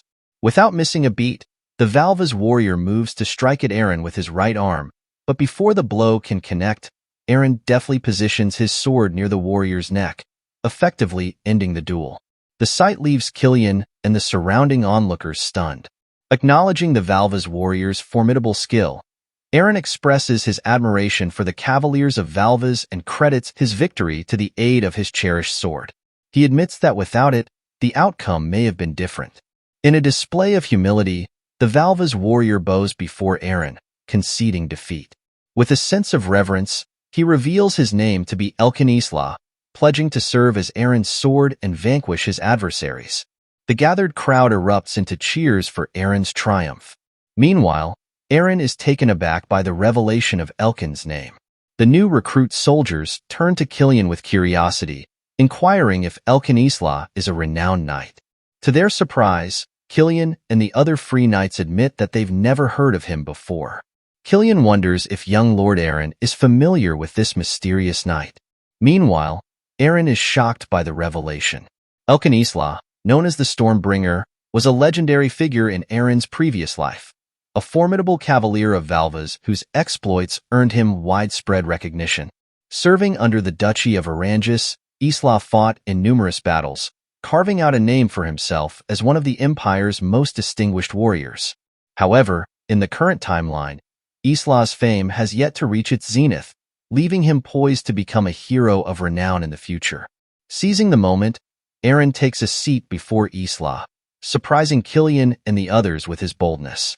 He instructs Isla to lift his head, declaring that Isla will serve as the sword while Eren assumes the role of master. However, Eren emphasizes that their positions do not signify differing levels of importance. Rather, they simply fulfill different roles in their partnership. With a warm smile, Eren extends an invitation to Isla, expressing his desire for Isla to join him as a comrade like everyone else. Surprised by the unexpected offer, Isla remarks that Eren is indeed an intriguing individual. Interrupting the moment, Sol calls out to Eren, prompting her descent from the palace roof accompanied by her majestic griffins. Isla's astonishment is palpable at the sight of the mythical creatures. As Sol approaches Eren, Reed and Barrio exchange bewildered glances, unaware of her identity. Killian enlightens them, revealing Sol as the White Dragon, a revelation that leaves Reed and Barrio in shock. Eren introduces Isla to Sol as Soldrake, his pact partner and the White Dragon of Pendragon. Unfazed, Isla approaches Sol without a hint of fear, surprising Reed and Barrio with his unwavering composure in the presence of the legendary creature. Reflecting on Isla's demeanor, Eren recalls his own overwhelming reaction upon first encountering Sol in his previous life. He muses on Isla's intriguing character, noting the depth of strength and resolve hidden beneath his calm exterior. As Eren gazes up at the sky, his mind is consumed with plans to venture beyond the confines of their territory. His objective, to seek out individuals of renown from his previous life. Among them, he seeks the likes of Eden Dorian, a young merchant said to possess a fortune rivaling that of the Emperor, hailing from the bustling free city of Ovilla. Then there's Jean Oberon, an eccentric magician dwelling in a tower amidst the vast forests of Asha in southern Valvas, renowned for his creation of mystical artifacts. And not to be forgotten is Ivan Zitter, a remarkable general who, at the tender age of 20, conquered the entire northern region with a mere few hundred mercenaries. Eren reflects on the invaluable resource his memories from his previous life provide him. They serve as a guide to securing the most exceptional talents before anyone else. However, before he can delve further into his plans, Krudel receives a message from his elders through a magical communication ore. Intrigued by the crystal, Killian queries Krudel about its significance. Krudel enlightens Killian about the magical communication ore, a treasured possession passed down through generations in the Orc village. With its aid, Krudel can easily communicate with the elders using sorcery. As he reads the message, Krudel relays alarming news. Humans have infiltrated the Ancona forest, accompanied by armed mercenaries numbering in the dozens. Eren's surprise is palpable upon hearing this revelation. Further details emerge as Krudel reveals that the leader of the group wears an ogre's helmet, an unsettling revelation that leaves Eren stunned. Karuto poses the question of whether this man defeated the orcs, speculating on the formidable power he must possess if he did. Meanwhile, Eren's thoughts race, recognizing the ominous significance of a man wearing an ogre's helmet, none other than Balti. Fueled by anger, Eren emits a crackling blue aura, alarming everyone present. In frustration, he demands further information from Krudel, only to be met with the revelation that communication with the Orc elders has been severed. Determined to take action, Eren declares their intention to journey to the Orc village. The scene shifts to the Ancona forest, where Balti stands victorious amidst defeated orcs. The scene transitions to a dimly lit room where Balti confers with the leader of the centaurs. He relays crucial information regarding Pendragon's resurgence, detailing their acquisition of the power of the White Dragon and their efforts in recruiting fresh troops and bolstering their arsenal. With a solemn gesture, Balti unveils a mirror, revealing a cloaked figure who, through the use of magic, has subjugated the centaurs under his control. Meanwhile, in the tranquil depths of the Orc forest, the young Orclings gather around Krudel, playfully engaging with him. Nearby, Killian and Karuto find themselves similarly enveloped in the playful antics of the Orc children. However, When one of the orc youngsters approaches Eren, they recoil in fear at the intensity of his angered expression and the palpable pressure of his aura. The child scurries away in fright, leaving Killian to ponder the cause of Eren's ire. Karuto explains to Killian that ever since Eren received the news from the elder, his countenance has remained clouded with anger. Killian observes a flicker of something akin to a dragon's aura briefly manifesting behind Eren, prompting both him and Karuto to urge Eren to temper his emotions. On the flip side, even Isla's presence instills fear in the children. However, the atmosphere shifts when the elder of the orcs steps forward, expressing gratitude to Eren Pendragon for gracing the orc forest with his presence. Having caught sight of Soldrake, the revered guardian deity of the forest, the elder commands all the orcs to pay homage to the majestic creature. With solemn reverence, the orcs bow before Soldrake. Sensing the tension in the air, Sol intervenes, advising Eren that progress cannot be made if he remains consumed by anger. She urges him to find balance, cautioning that allowing anger to consume him could lead to his own downfall. With those words, Sol gracefully ascends to rest atop a nearby tree, leaving Eren to contemplate her wisdom. After exchanging pleasantries with the orc elder, Eren, accompanied by Karuto and Krudel, is invited to converse in private within the confines of the orc dwelling. Seated before the elder, Eren listens attentively as the elder reveals troubling news. A group of humans had infiltrated the forest undetected by the orcs' magical surveillance, only revealing themselves as they departed from the forest. A ripple of surprise courses through Krudel as he questions the elder orc about the breach in their magical barrier. With furrowed brows, Krudel probes further, speculating whether the humans were aided by a magician. However, the elder orc dispels this notion, revealing that the invaders consisted solely of soldiers and colossal wolves. Despite the absence of a mage, the elder orc remains convinced that some form of magic was involved, an unsettling revelation that weighs heavily on Krudel's mind. Recognizing the gravity of the situation, the elder orc recounts how their orc warriors were swiftly defeated by the human intruders, leaving Karuto visibly shaken. Eren's thoughts race as he pieces together the puzzle. He surmises that the mastermind behind the incursion must be none other than Valt, leading the feared Rakshasa unit into the heart of the forest. The elder orc's revelations take an unexpected turn as he discloses that the humans proceeded to seek an audience with the Centaur clan, an announcement that catches Eren off guard. Contemplating the intricate dynamics between the Pendragon house, the orcs, and the centaurs, Eren reflects on the complex history of their coexistence. It becomes evident to him that the centaurs, originally inhabitants of the Ancona forest, harbor resentment towards humans, a sentiment likely stemming from conflicts with the Pendragon house. Yet, the orcs, acting as a defensive buffer, have historically stood in opposition to the centaurs' aggression. The strained relationship between the centaurs and orcs becomes increasingly apparent to Eren, who recognizes both species as inherently belligerent and combative. Content to remain an outsider to their conflict, Eren opts to refrain from intervening, hoping for a peaceful resolution. However, his hopes are swiftly shattered when Killian bursts into the room, breathless with urgency. He delivers alarming news. The centaurs have launched an unexpected attack on humans. Rushing outside, Eren is met with a scene of chaos and confusion as centaur arrows rain down upon them.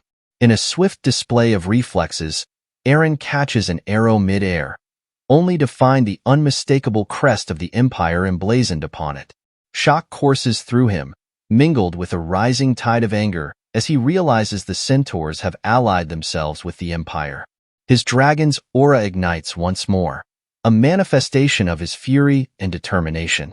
With a resolute expression, Eren issues orders to the Pendragon forces, commanding them to retaliate against the centaur aggressors. Faced with the unprovoked assault, he urges his soldiers to stand firm and prevent the centaurs from escaping. Eren dashes toward the centaurs with astonishing speed. Isla's eyes widen in surprise at the sight of him. The centaurs react by unleashing a volley of arrows, but Eren effortlessly deflects them. Isla and the mercenaries watch in disbelief as Eren's skill becomes apparent. Closing the distance, Eren strikes at one of the centaurs, only to find that his blow is met with unexpected resistance. The centaur retaliates, catching Eren off guard. Despite Eren's attempt to defend himself, the centaur remains unfazed. To Eren's bewilderment, the centaur accuses him of invading their forest with the intention of attacking and destroying them. The centaur reveals that Eren has been amassing military forces for this purpose, leaving Eren confused and surprised by the allegations. As the centaurs launch a coordinated strike, the orcs fighting alongside them struggle to comprehend the centaur's newfound strength. Crudel speculates that dark magic may be at play. The centaurs, ensnared by a sorcerer's dark magic, are being controlled against their will. The sorcerer manipulates their anger and fear, brainwashing them into relentless fighters who push past their physical limits. In the midst of battle, Killian moves to strike a centaur, but before he can, the centaur retaliates with a powerful kick to his stomach, sending him sprawling to the ground. The Pendragon forces find themselves overwhelmed by the ferocity of the centaur's strikes, with Eren still locked in combat against them. Desperate for aid, Eren implores Sol to join the fray, but Sol refuses, likening both orcs and centaurs to children and choosing not to intervene. Frustrated by Sol's stance, Eren's thoughts drift to Baltui. Suddenly, Eren spots a centaur poised to attack an orc child. Without hesitation, he rushes to the child's defense, saving them from harm. Surveying the chaos around him, Eren realizes that half of the Pendragon troops have been incapacitated, and the orc village is under relentless siege. Eren mounts his horse and addresses the centaurs, questioning their reputation as proud warriors. He disparages them, claiming they are no better than brute animals. Eren boldly declares that he alone can handle the centaurs, provoking their anger. In response, the centaurs launch a collective strike on Eren. Seizing the opportunity, Eren gallops toward the opposite side of the orc village, drawing the centaurs away from their target. Crudel observes Eren's strategy and explains to Karuto that Eren's intention is to lead the centaurs away from the vulnerable village. Karuto is incredulous at the idea of Eren facing so many centaurs alone, while Isla watches in astonishment. Meanwhile, Sol summons her griffin, which appears before Isla. Startled by the majestic creature, Isla looks to Sol for explanation. As the griffin approaches, Isla's demeanor shifts as he comprehends Sol's decision. At the mountain's edge, Eren finds himself confronted by a mass of centaurs blocking his path. Their leader acknowledges Eren's tactic of acting as a decoy to safeguard his forces, but warns that both Eren and his allies, including the orc village, will ultimately fall to the centaurs. Eren's actions are deemed foolish. In response, Eren defiantly asserts that it is the centaurs who are foolish, claiming he alone can handle them all. However, doubt gnaws at him as he ponders whether he can truly overcome the magically strengthened centaurs. As the centaurs charge towards him, arrows suddenly rain down from behind, felling several of them. Surprised, Eren turns to see Isla atop the griffin, wielding his bow. Questioning his presence, Eren learns that Isla remains true to his pledge, to stand as Eren's sword and vanquish his foes. Meanwhile, the centaurs are taken aback by the appearance of the divine griffin. Isla charges towards them atop his majestic mount, prompting the centaur leader to launch an arrow in his direction. Swiftly evading the attack, Isla retaliates with a flurry of arrows, swiftly dispatching several centaurs. Observing Isla's prowess, Eren recognizes him as a griffin rider, one who commands these revered creatures associated with the white dragon. Riding a griffin requires immense skill and knowledge, obtained through ancient wisdom and extensive practice. Those who master this art through countless battles earn the esteemed title of Griffin Rider. Reflecting on Isla's abilities, Eren can't help but smile, recalling that in his previous life, Isla was known as Stormbringer. Seeing Isla live up to his reputation fills Eren with pride. As the centaurs are driven back, their leader orders a retreat. The centaur leader assesses the situation, believing that the dense forest will hinder any pursuit by the griffin. Determining that regrouping is their best course of action, he prepares to retreat. However, Eren intervenes by swiftly shooting an arrow that brings down the centaur leader.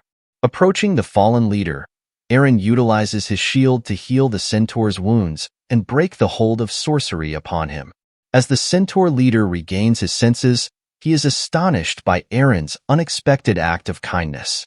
Confused, he questions Eren's motives for aiding him. In response, Eren queries the centaur leader about the whereabouts of the man who provided the centaurs with their weapons, Valt of the Rakshasa unit. The centaur leader is taken aback by Eren's knowledge of Valt and inquiries about him. Eren asserts his authority, insisting that he will be the one asking the questions.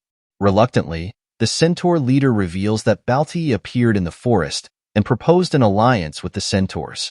He claimed that the Pendragons had regained the power of the White Dragon and were bolstering their forces and weaponry. Valt reveals to the centaurs his belief that the Pendragons will inevitably set their sights on both the centaurs and their forest. To preempt this threat, Valt urges the centaurs to seize control by defeating the orc village and reclaiming the Ancona forest themselves. Upon hearing this, Eren disputes the validity of Valt's claims, questioning how the centaurs could be so easily swayed by such obvious manipulation. The centaur leader suggests that they may have fallen under a spell, mentioning that Valt used a mirror to communicate with them, after which they were overcome with anger and lost their rationality. The leader admits to having fuzzy memories since that moment. Moved by the plight of the injured centaurs, Eren uses his shield to heal them. Isla, witnessing this act, expresses surprise. After tending to everyone, Eren reflects on the considerable drain on his mana caused by healing so many. Isla queries Eren about his decision to heal the centaurs, seeking understanding. Eren explains to Isla that the true enemies of the Pendragons are those who manipulated the centaurs. He acknowledges that even the predecessors of the Pendragons bear responsibility for the complex situation. The centaur leader interjects, noting that Eren, as a Pendragon, stands apart from his predecessors. Eren modestly acknowledges that he's been told this before. The centaur leader expresses belief in Eren's potential to be an exceptional ruler. He declares that from that moment forward, the centaur tribe will consider themselves friends of the Pendragons. Both Isla and Eren are taken aback by this unexpected declaration. The centaur leader assures Eren that they will aid the Pendragons in confronting the group that deceived the centaurs. He pledges the centaurs full cooperation with Eren as Pendragon. Turning to the other centaurs, the leader seeks their agreement, which they readily provide. Witnessing this unity, Eren assures the centaur leader that the Pendragons will also support the centaurs. The two groups forge an unexpected alliance, united in their determination to confront their common adversaries. Eren expresses his desire for the centaurs to safeguard the harmony of the forest as its strongest cavalry. With a handshake between Eren and the centaur leader, the conflict comes to an end, and peace returns to the Ancona forest. Eren, using the healing powers of the water spirit shield, tends to the soldiers' wounds, and they celebrate the newfound peace with a banquet. Later, Eren, the centaur leader, Crudel, and the orc leader sit together. Eren explains to the orc elder about the mirror and how it was used to ensnare the centaurs with a spell. The orc elder admits it's the first time he's heard of sorcery working through a mirror. Crudel warns the centaur leader of the dangers of such magic, expressing disbelief that someone could manipulate the emotions of so many centaurs. He labels the sorcerer a fearsome user of dark arts. In the following scene, Eren stands on a tree branch, deep in thought. Sol approaches him, noting his somber demeanor. Eren inquires if Sol was the one who provided Isla with the griffin. Sol confirms, mentioning that he sensed the griffin's aura emanating from Isla. Eren reveals that Isla used to be a griffin rider but avoids discussing it now for unknown reasons. Sol remarks on the complexity of human nature, expressing surprise that Eren didn't succumb to the dragon's aura when enraged. Reflecting on a past moment when he was enveloped by the dragon's aura, Eren contemplates the control over such power. Sol explains that those who form a pact with the White Dragon can harness its power within their bodies, but mastering that power is a personal challenge. Eren emphasizes the importance of not giving in to anger to progress. Inwardly, Eren ponders the discrepancies in his memories. Despite initially forgetting due to anger, he remembers being part of the Rakshasa unit in his previous life, which is currently engaged in battle against the Troll King in the distant southern region's Great Forest. As half of the Rakshasa unit falls in battle, Balti's presence in the same continent as the centaurs seems ludicrous to Eren. Reflecting on the events in the Great Forest and the confrontation with the Troll King, Eren's thoughts linger on Valt. Balti had once hinted at a connection between various events, including the decline of the Pendragon Duchy and the downfall of the Valt House. Eren wonders about Valt's whereabouts, recalling Balti's suggestion that everything was interconnected. Feeling a sense of urgency, Eren confides in Sol about his need to return to his hometown, where his family was branded as traitors. The scene transitions to the Sirad territory, where Count Sirad and Luna are taken aback by the sudden arrival of the Emperor's children, Prince Ian and Princess Ingrid. Prince Ian explains to Luna and Count Sirad that they've come for one reason: Eren Pendragon, the head of the neighboring Duchy of Pendragon. Ian describes the Eren he knows as weak, frail, and innocent, making it hard for him to believe that Eren, after awakening from a coma, could make a pact with the White Dragon. The focus then shifts to the Pendragon territory, where Eren receives the news of the impending visit of the Imperial Prince and Princess. The butler informs Eren that the second prince and his younger sister from the Imperial household are on their way. Perplexed, Eren questions the butler about their purpose for coming. The butler hesitates before revealing that Princess Ingrid is Eren Pendragon's former fiancée. Eren learns that Prince Ian was the one who ended his engagement with Princess Ingrid. This revelation surprises Eren, who hadn't realized he had previous fiancées before Sirad. He finds the situation troublesome, especially since a month has passed since the incident with the centaurs, during which the Pendragon forces have significantly bolstered their ranks with the addition of the Free Knights. Isla is busy forming a Griffin squad, and Eren's own dragon aura has strengthened, with him gaining better control over it. Normally, the Pendragon household takes a summer break each year, and Eren had planned to use this opportunity to investigate the connection between the destruction of the Valt House and the current schemes unfolding. However, just as he was about to do so, news of the Imperial children's visit disrupts his plans.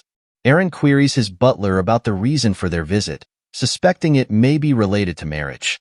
Though uncertain, the butler advises Eren to tread carefully, warning him that the second prince, Ian, is considered a potential future emperor. Ian is renowned as a martial arts master feared throughout the imperial capital, earning him the moniker, the Tyrant. Eren expresses concern to his butler about inadvertently offending Ian. Curious about why the second prince is in line to become emperor, Eren queries his butler. The butler explains that the crown prince's health is failing, making Ian the likely successor. This news triggers a moment of reflection for Eren. Suddenly, he recalls that in his previous life's future, there was no Ian slated to become emperor. Instead, the future emperor's name was Jeffrey. Eren questions his butler about the crown prince's name, suspecting it might be Jeffrey. However, the butler clarifies that the current emperor's name is Cheyenne Aragon, and there's no record of a Jeffrey in the imperial lineage. This revelation surprises Eren. Jeffrey isn't even among the top princes of the empire. He's essentially a nobody. Eren ponders the significance of this discrepancy, considering that it might be linked to the altered course of history from his previous life. Eren channels his dragon aura through his hand, signaling to his butler that he now has a reason to meet Prince Ian Aragon. The scene shifts outside, where the two children of the imperial household have arrived in Pendragon territory. Ian begins to emanate his own aura, causing everyone around him to feel intimidated. Unfazed by Ian's aura, Eren strides confidently towards him.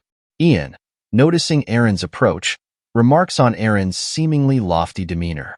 Eren retorts that Ian isn't yet the emperor, prompting frustration from Ian, who asserts his future as the emperor.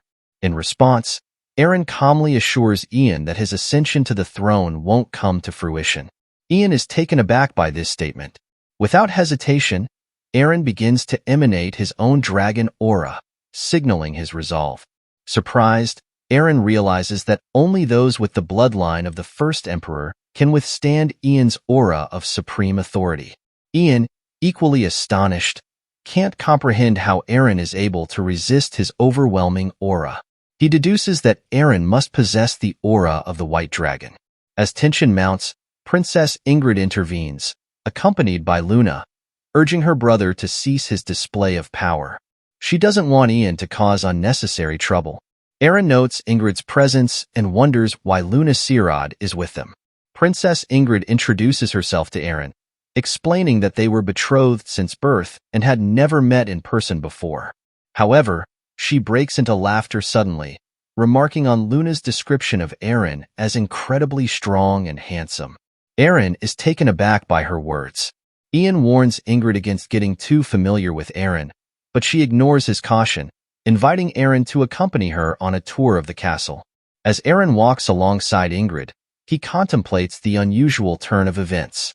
Eren's mother, Selena, and his sister, Irene, along with Mia, welcome Prince Ian and Princess Ingrid to the Pendragon Palace. Ian engages in conversation with Irene, while Princess Ingrid converses with Selena.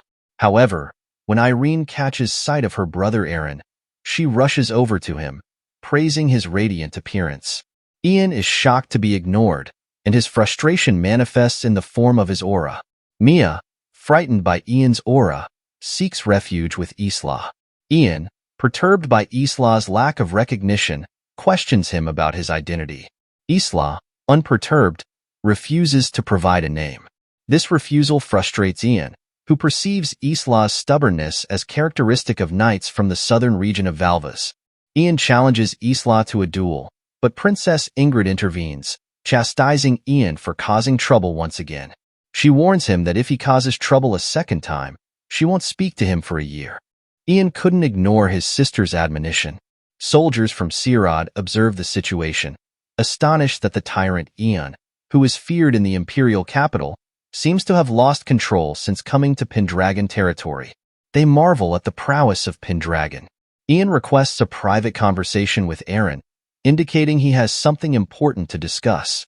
He probes Eren, questioning if Eren is afraid. Eren reassures Ian, asserting that he also has matters to discuss. In a private room, Ian and Eren face each other. Ian remarks on Eren's transformation, recalling him as a frail figure in the past. He admits breaking off the engagement with Eren due to his perceived weakness. Eren challenges Ian's authority to make such a decision for his sister. Curious, Eren asks Ian why he came.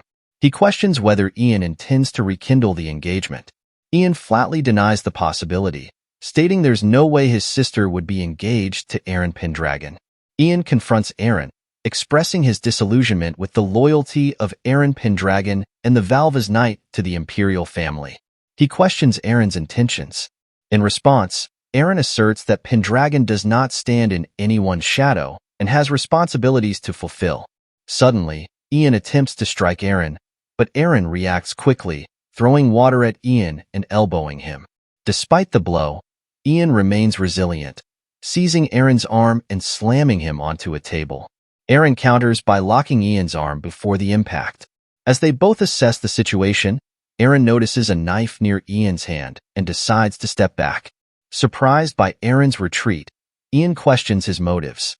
Eren suggests that Ian wasn't fighting seriously, as he could have easily countered Eren's technique with the knife. Eren then emanates his aura and poses his question to Ian once more. Eren questions Ian's motive for coming to Pendragon territory. Ian responds with laughter, acknowledging Eren's prowess and ability to push Ian to this point. Eren is perplexed by Ian's reaction. Ian suggests that Eren join forces with him, recognizing Eren's potential to become the cornerstone of the Empire as Eren Pendragon. Ian explains to Eren that he's extending the invitation because of Eren's military skills and sharp intellect. However, Eren observes that the tense atmosphere and Ian's imposing aura have dissipated. Curious, Eren asks Ian what he means by joining forces. Ian reveals that the imperial family is currently grappling with the issue of succession, with several princes and influential aristocrats vying for power behind the scenes. He wants Eren on his side in case of future difficulties. Ian offers Eren a significant position within the empire, along with wealth, treasures, territories, or even the opportunity to establish an independent state. Hearing this, Eren reflects on Ian's reputation as a tyrant in the imperial capital, but considers that Ian's true nature might be different. He concludes that Ian may not actually aspire to become emperor. Ian is taken aback by Eren's response. Eren expresses his belief that Ian's tyrannical persona might be a facade. Despite the tempting rewards, Eren cannot accept an offer from someone whose true intentions are unknown. Ian is surprised that Eren has discerned his true nature to such an extent. He admits that Eren is the first person, aside from his sister, to understand his intentions. Ian reveals his desire for his brother, Cheyenne Aragon, to become emperor. Eren questions if Cheyenne is the crown prince who is currently bedridden. Frustrated, Ian explains that his brother was nearly assassinated 3 years ago during the treason incident in Sisek. This revelation shocks Eren. Ian describes his brother as kind and capable, believing he would have been an outstanding ruler. Cheyenne aspired to bring change to the empire. Eren recalls that 3 years ago, the Valt family was branded as traitors in Sisek. Then, Eren agrees to Ian's offer but requests in return that Ian divulge all the information he knows about the treason incident. The scene shifts to Selena and Irene informing Luna and Ingrid about Eren's wife, Lindsay, shocking both of them.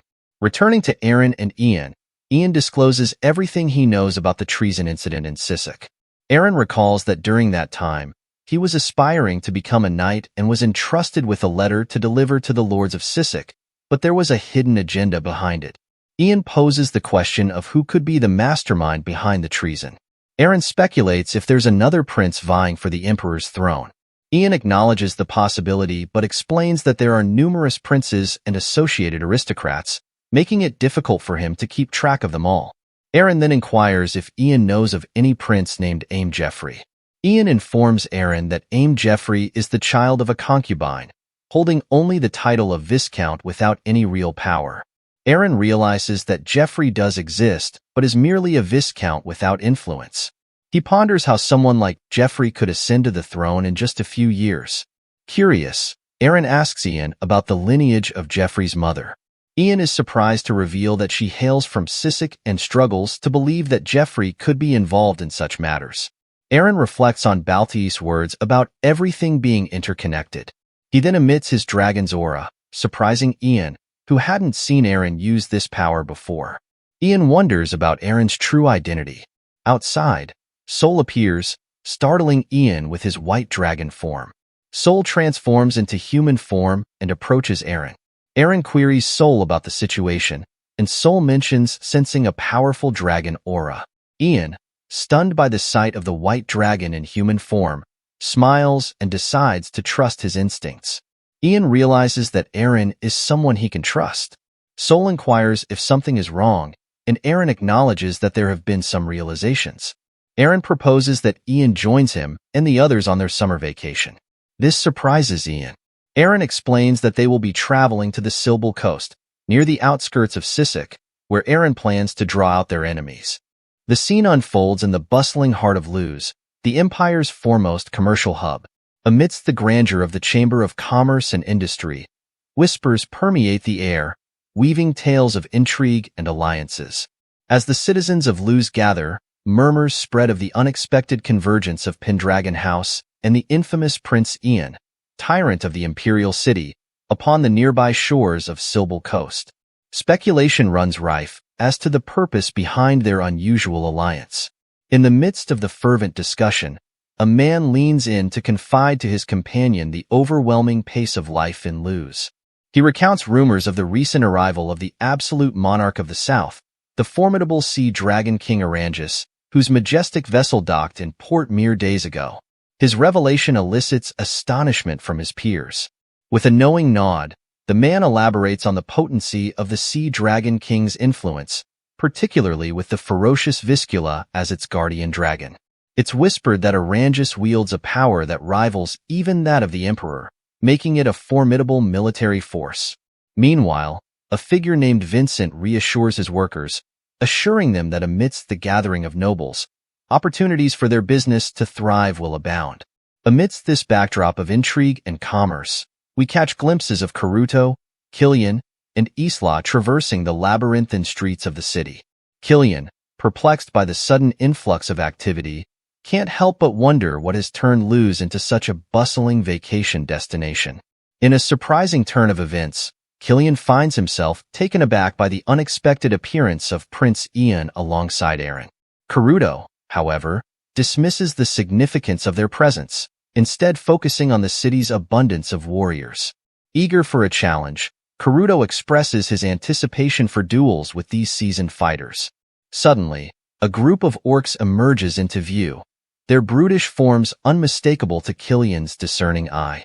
Identified as Ratuan orcs hailing from the southern territories, they are notorious as the fiercest orc tribe and notorious pirates. Spotting Karuto among the humans, the Ratuan orcs are taken aback, having never encountered his kind before. Their leader disparages Karuto's perceived weakness for associating with humans, provoking Karuto's ire and igniting his desire for confrontation. But Killian intervenes, recognizing the potential danger of a public altercation with the Ratuan orcs. Despite Karuto's frustration, Killian insists on restraint, wary of the repercussions of a skirmish amidst the onlookers.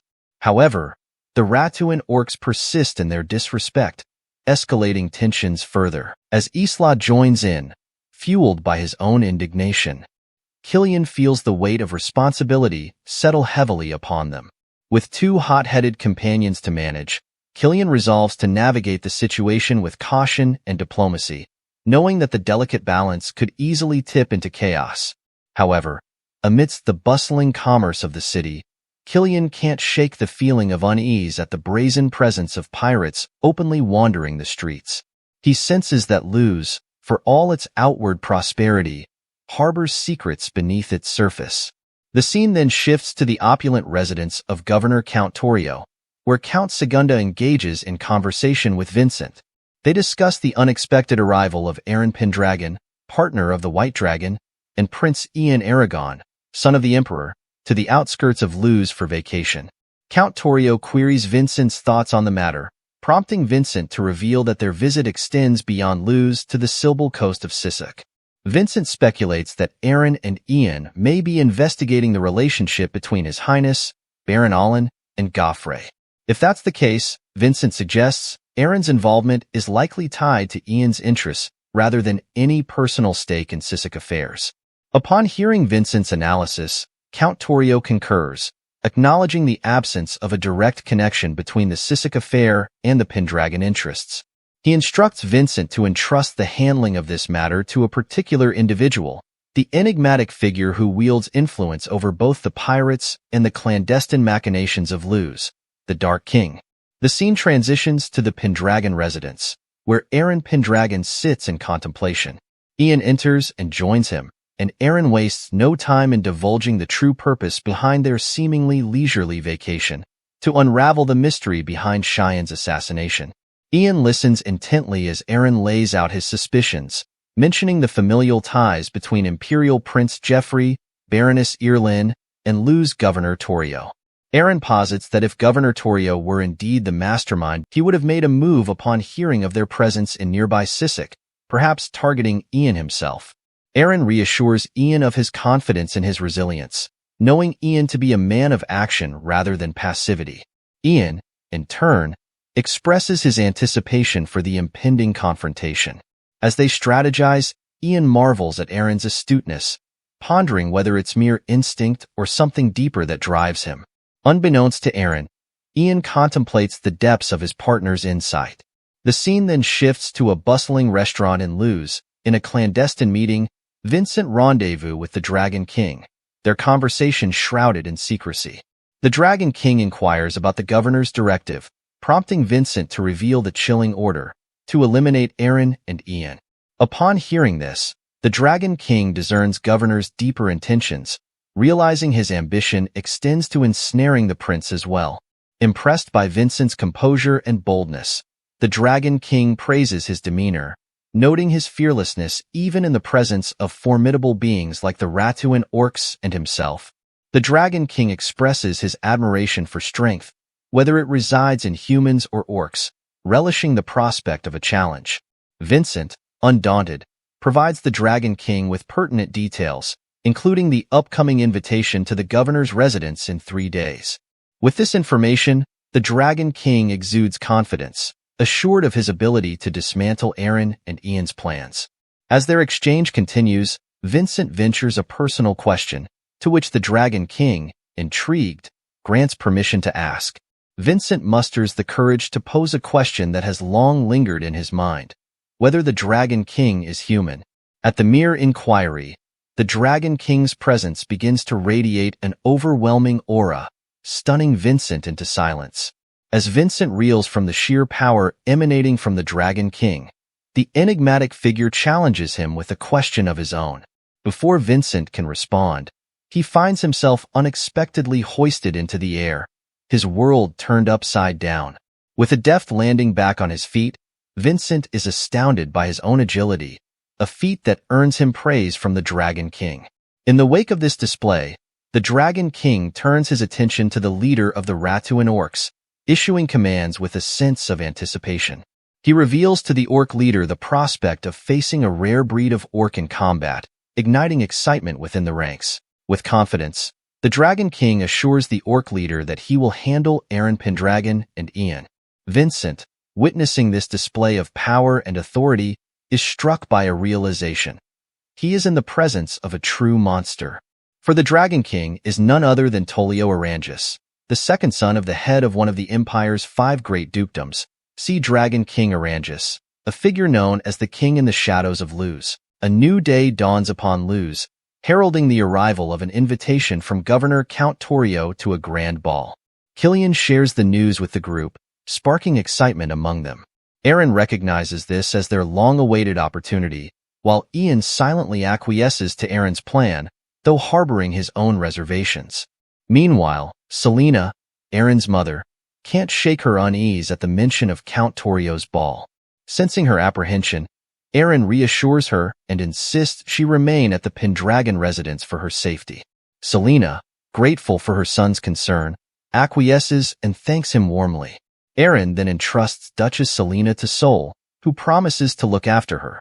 As the evening unfolds, the scene shifts to Governor Torio's opulent mansion, where nobles from far and wide have gathered for the extravagant ball.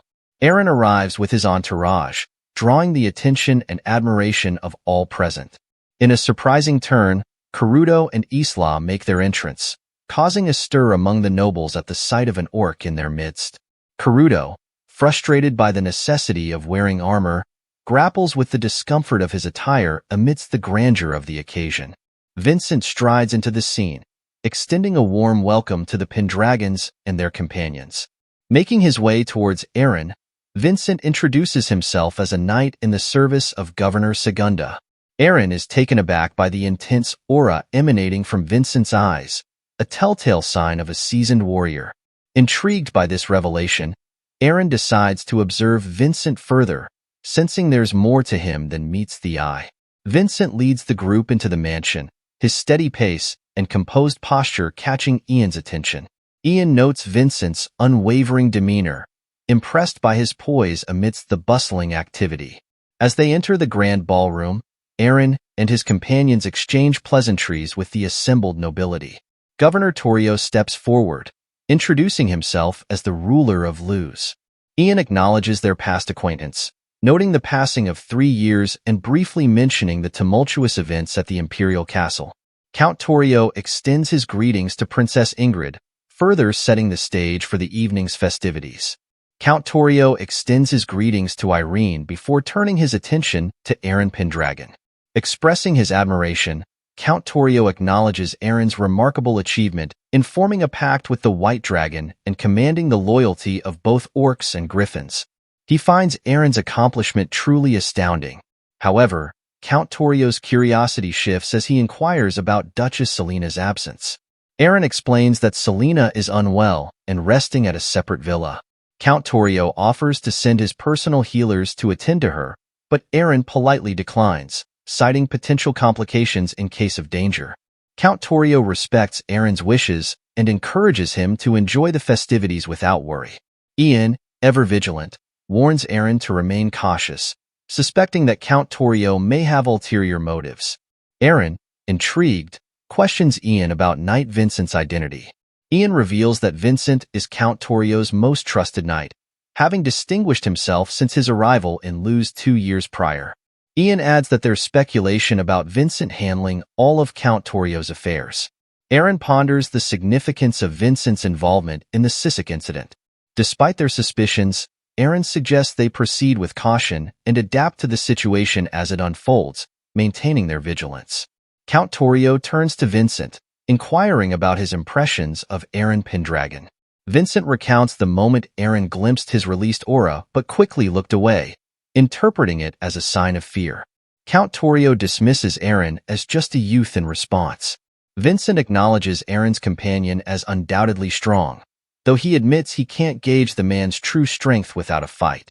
Internally, Vincent speculates that the man is likely a Valva's knight, known for their narrow-mindedness and boldness, which seems incongruous with his allegiance to Eren Pendragon.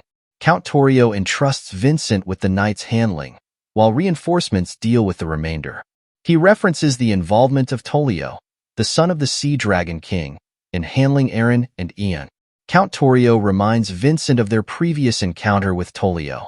Vincent's mind drifts back to his encounter with the Dark King, Tolio, recalling the sheer power and ferocity he witnessed. He confides in Count Torio, emphasizing the unparalleled strength of the Dark King, asserting that victory against him seems impossible for mere humans.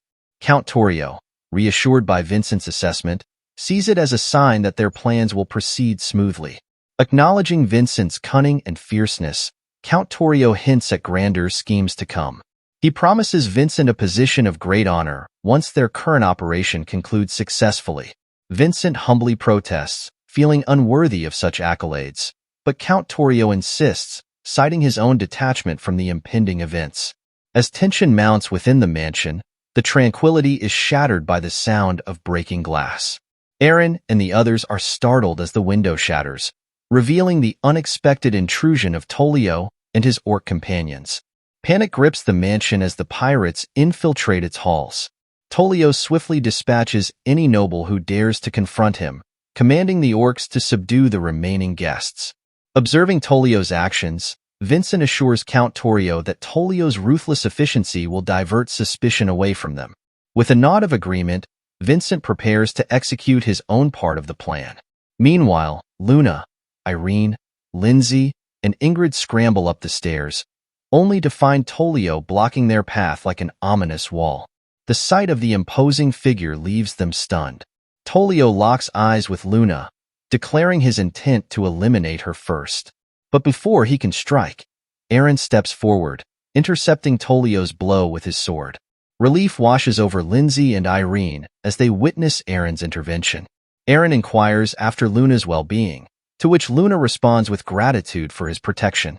Tolio, observing Eren's bold move, realizes that Eren Pendragon has taken the bait and exposed himself, playing right into their hands. At the foot of the staircase, Ian stands resolute, confronting Tolio head-on. With unwavering determination, Ian challenges Tolio's assumption that he only faces one opponent. Tolio's shock intensifies as Karuto and Isla step forward, ready to join the fray. Surprised by the unexpected show of solidarity, Tolio realizes that he's fallen into their trap. Despite the odds stacked against him, Tolio breaks into laughter, his confidence unshaken.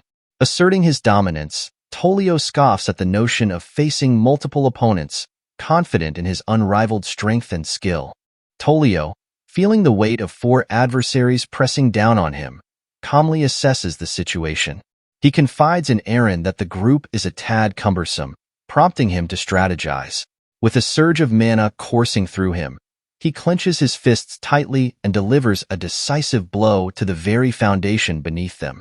The stairs shatter, sending Eren tumbling into an unexpected separation from Ian. Meanwhile, as Isla and Karuto find themselves abruptly deposited onto the mansion's ground floor, Karuto bitterly notes Tolio's manipulation. Their disquiet is soon eclipsed by the ominous arrival of the Ratuan orcs. Karuto recognizes the menacing figures from a prior encounter at the market. Fueled by indignation, he vows to personally vanquish the orcs. With steely determination, both Isla and Karuto launch into a preemptive strike against their assailants. Returning to the upper level, Tolio stands tall, facing Ian with an air of calculated resolve. He assures Ian of his imminent attention before addressing the broader conflict below. Yet, Ian, undaunted by Tolio's display of power, offers a sobering reminder that strength alone does not guarantee victory in the heat of battle. Observing the intense exchange, Irene's concern for Prince Ian's well-being flickered momentarily across her features. Princess Ingrid, however, sought to assuage her worry with a reassurance born of familiarity. She reminded Irene of Ian's renowned prowess, revered throughout the imperial capital for his unmatched technique. Ingrid's confidence was unwavering.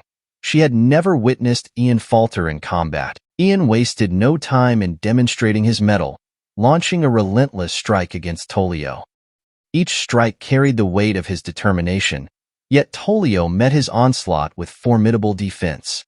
Irene and Ingrid watched in astonishment as Ian's swordsmanship unfolded before them, a display of skill that surpassed their expectations. Meanwhile, Eren's thoughts diverged from the prevailing optimism. Doubt crept into his mind, convinced that Ian was outmatched against Tolio's prowess.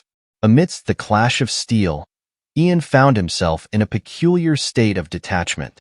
He perceived Tolio's actions as mere parries, yet a sudden realization struck when Tolio pinpointed Ian's blade, rendering it immobile. Shock rippled through Irene and Ingrid as they witnessed Ian's predicament. Seizing the opportunity, Tolio moved in for the decisive strike, only to be intercepted by Eren's sudden intervention. With a swift maneuver, Eren attempted to thwart Tolio's advance, yet the agile foe evaded his attack with ease before retreating into the fray. As the battle intensified, Eren stepped forward to stand beside Ian, urging him to join forces against their formidable opponent. Tolio, taken aback by Eren's audacity, bore the evidence of a scratch inflicted by his unexpected assailant. It had been a rare occurrence for Tolio to face such resistance, prompting a contemplation of his strategy. Perhaps, Tolio mused, he should have prioritized Eren's threat over Ian's. With a calculated resolve, Tolio raised his shield, acknowledging the newfound challenge with a declaration of readiness. Both Ian and Eren were cautioned to give their utmost effort, for failure would not be tolerated. Tolio's ultimatum hung heavy in the air, a stark reminder of the stakes involved, including the safety of Irene and Ingrid. Meanwhile, on the lower level, Isla engaged in his own skirmish, swiftly dispatching a Ratuan orc before rushing to aid Eren on the second floor. However, his progress was impeded by the sudden appearance of a masked assailant. With a skillful grace, Isla evaded the masked man's initial strike, retaliating with a lightning-fast counterattack that disarmed his assailant. The masked knight, astonished by Isla's prowess, found himself at a loss in the face of his formidable strength. In the charged atmosphere, Isla's sharp perception cut through the veil of anonymity surrounding his masked opponent. Vincent, taken aback by Isla's swift recognition, was astonished that Isla could discern his identity with a mere glance. Isla's assertion revealed the keen memory of a Valva's knight, attuned to the unique aura of warriors encountered in the past. Vincent's initial shock transformed into a steely resolve as he accepted Isla's challenge. With a newfound sense of purpose, he invited Isla to engage in a serious bout, eager to settle their unresolved conflict. Without hesitation, Vincent launched himself forward, his blade meeting Isla's in a clash that reverberated with determination and intensity. Returning to the second floor, Ian confides in Eren, sharing his strategy to find a vulnerability in Tolio's defense. With conviction, Ian entrusts Eren with the crucial task of seizing the opportune moment. Eren, taken aback by Ian's unexpected proposal, remarks on the rarity of such humility from the typically confident prince. Nevertheless, Ian stands firm, recognizing Eren's superior strength and skill, evident even in their brief encounter with Tolio. Grateful for Ian's trust, Eren responds with a request for Ian's safety. Ian dismisses the concern, urging Eren to concentrate on the impending battle. Together, they charge towards Tolio, their synchronized movements a testament to their determination and unity. Meanwhile, Karuto finds himself occupied with the Ratuan orcs on the first floor, while Isla engages in a fierce duel with Vincent on the stairs. With their focus elsewhere, they remain unable to provide aid to Eren on the second floor.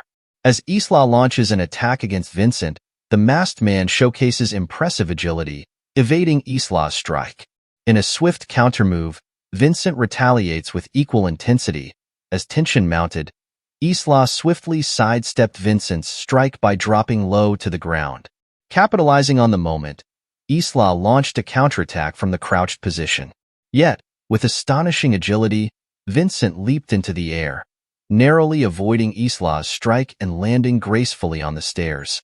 With a confident gaze, Vincent vowed not to allow Isla to proceed to the second floor.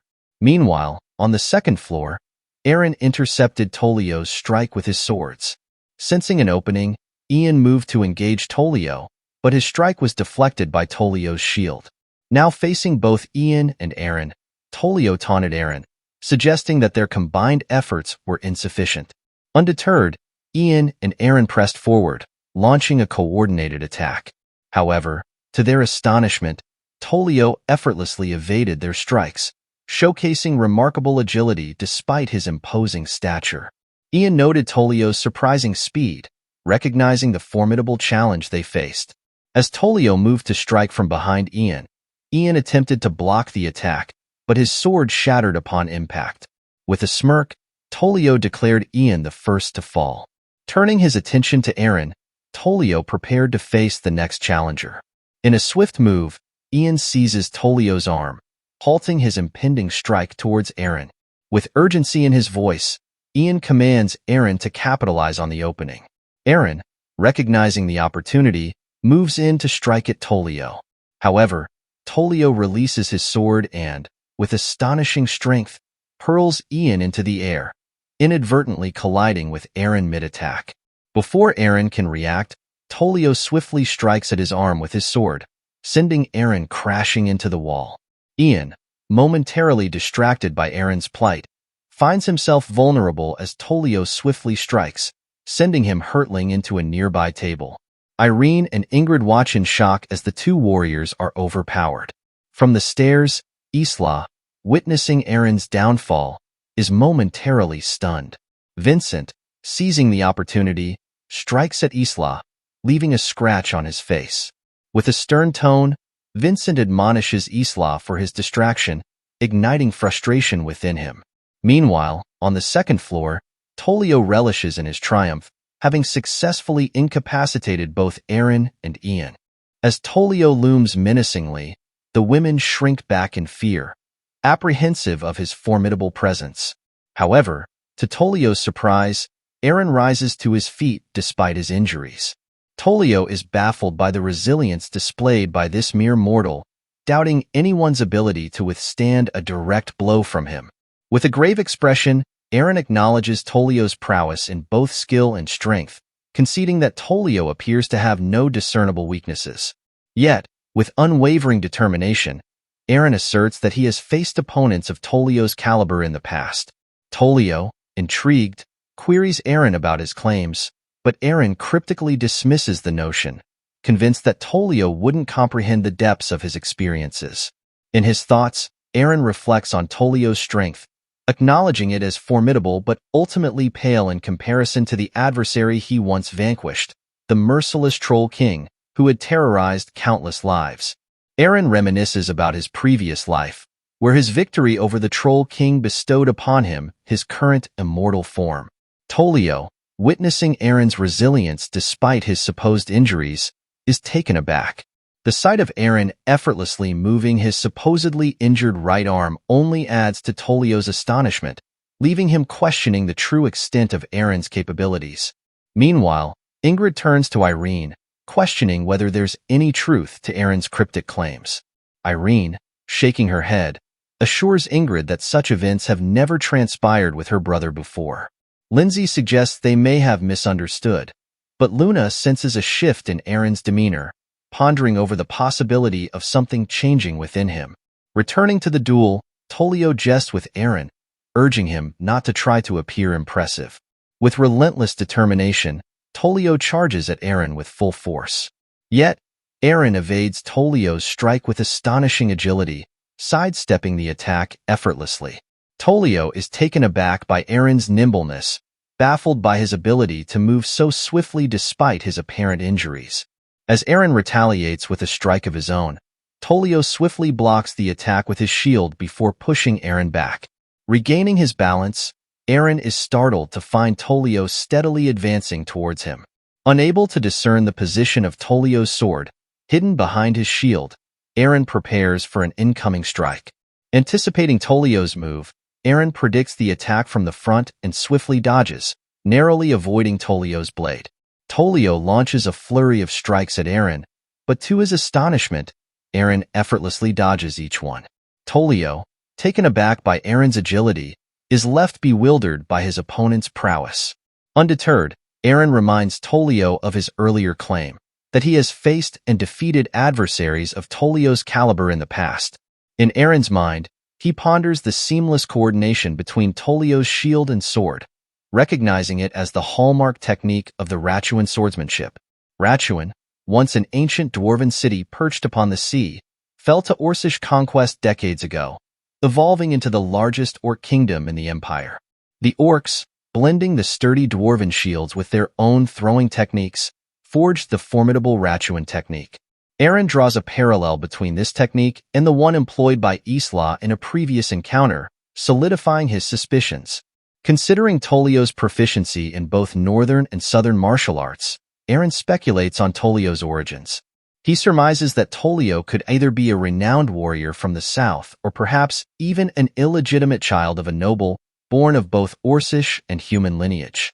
On the opposite end of the spectrum, Tolio observes Eren with a mixture of surprise and suspicion.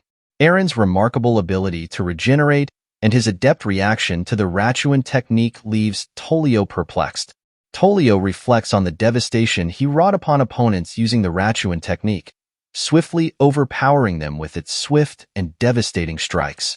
Puzzled by Eren's apparent familiarity with the technique, Tolio questions whether Eren has faced it before. Tolio grapples with the notion that Eren possesses such experience against the Ratuan technique, despite Tolio's belief in his own superiority in both strength and skill. However, Tolio senses a subtle yet distinct difference in Eren's demeanor. With Ian incapacitated and the possibility of Eren's allies joining the fray looming, Tolio realizes the precariousness of the situation. For the sake of his father, the Sea Dragon King's ambition, Tolio knows he must swiftly neutralize Eren Pendragon.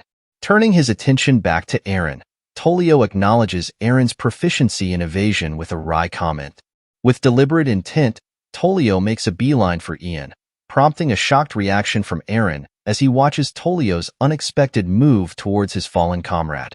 As Tolio moves to seize Ian, the prince seizes the moment, delivering a swift punch to Tolio's eye. Before Tolio can retaliate, Eren swoops in from behind, his aura sword ablaze with power, delivering a powerful strike at Tolio with all his might. Tolio's agility proved paramount as he swiftly evaded Eren's strike, leaving Ian astonished at his opponent's timing. Undeterred, Eren attempts to immobilize Tolio with an arm lock, employing a technique similar to what Tolio used on Ian. However, to Tolio's disbelief, Eren successfully applies the hold, surprising both himself and Tolio. Meanwhile, on the stairs, Isla and Vincent engage in a fierce battle. With a powerful strike, Isla shatters Vincent's sword, prompting him to realize the limitations of his weapon in direct combat. Vincent attempts to conceal a tattoo on his arm, but Isla keenly spots it. Suddenly, a distant scream pierces the air, leaving Vincent shocked at the thought of Eren Pendragon besting Tolio. Conversely, Isla is filled with excitement at the news. Descending to the first floor, Karuto stands victorious over the defeated Ratuan orcs, leaving Vincent stunned by the unexpected outcome of the battle. Vincent's mind races with uncertainty as he observes the unfolding chaos. With a sense of unease creeping in, he makes the decision to retreat, leaving the scene behind. Meanwhile, Isla wastes no time, swiftly ascending to the second floor to join the fray. On the second floor, Tolio, nursing an injured arm, stands defiantly with his shield raised against Eren. Eren confidently remarks on the reversal of fortunes, frustrating Tolio. However, before the tension can escalate further, Isla and Karuto arrive on the scene, much to Eren's relief. Tolio, seizing the opportunity, hurls his shield towards Ian, but Eren intercepts it, preventing any harm. With resolve in his voice, Tolio positions himself by the nearest window, issuing a challenge to Eren for a future rematch. With a whistle, he summons a griffin, swiftly making his escape. Karuto, filled with frustration at Tolio's evasion, watches as the griffin disappears into the distance. However, Eren reassures them, revealing that he had managed to injure Tolio's right arm and eye, so Tolio won't come back for some time. Isla then shares the recent encounter with Vincent, underscoring the lingering danger they face. Karuto and Eren exchange shocked glances upon hearing Isla's revelation. Ian's mind races as he contemplates the possibility of Count Segunda orchestrating the attack beforehand.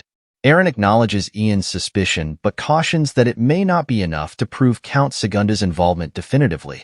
Nevertheless, he turns to Isla, seeking insight into Vincent's strength.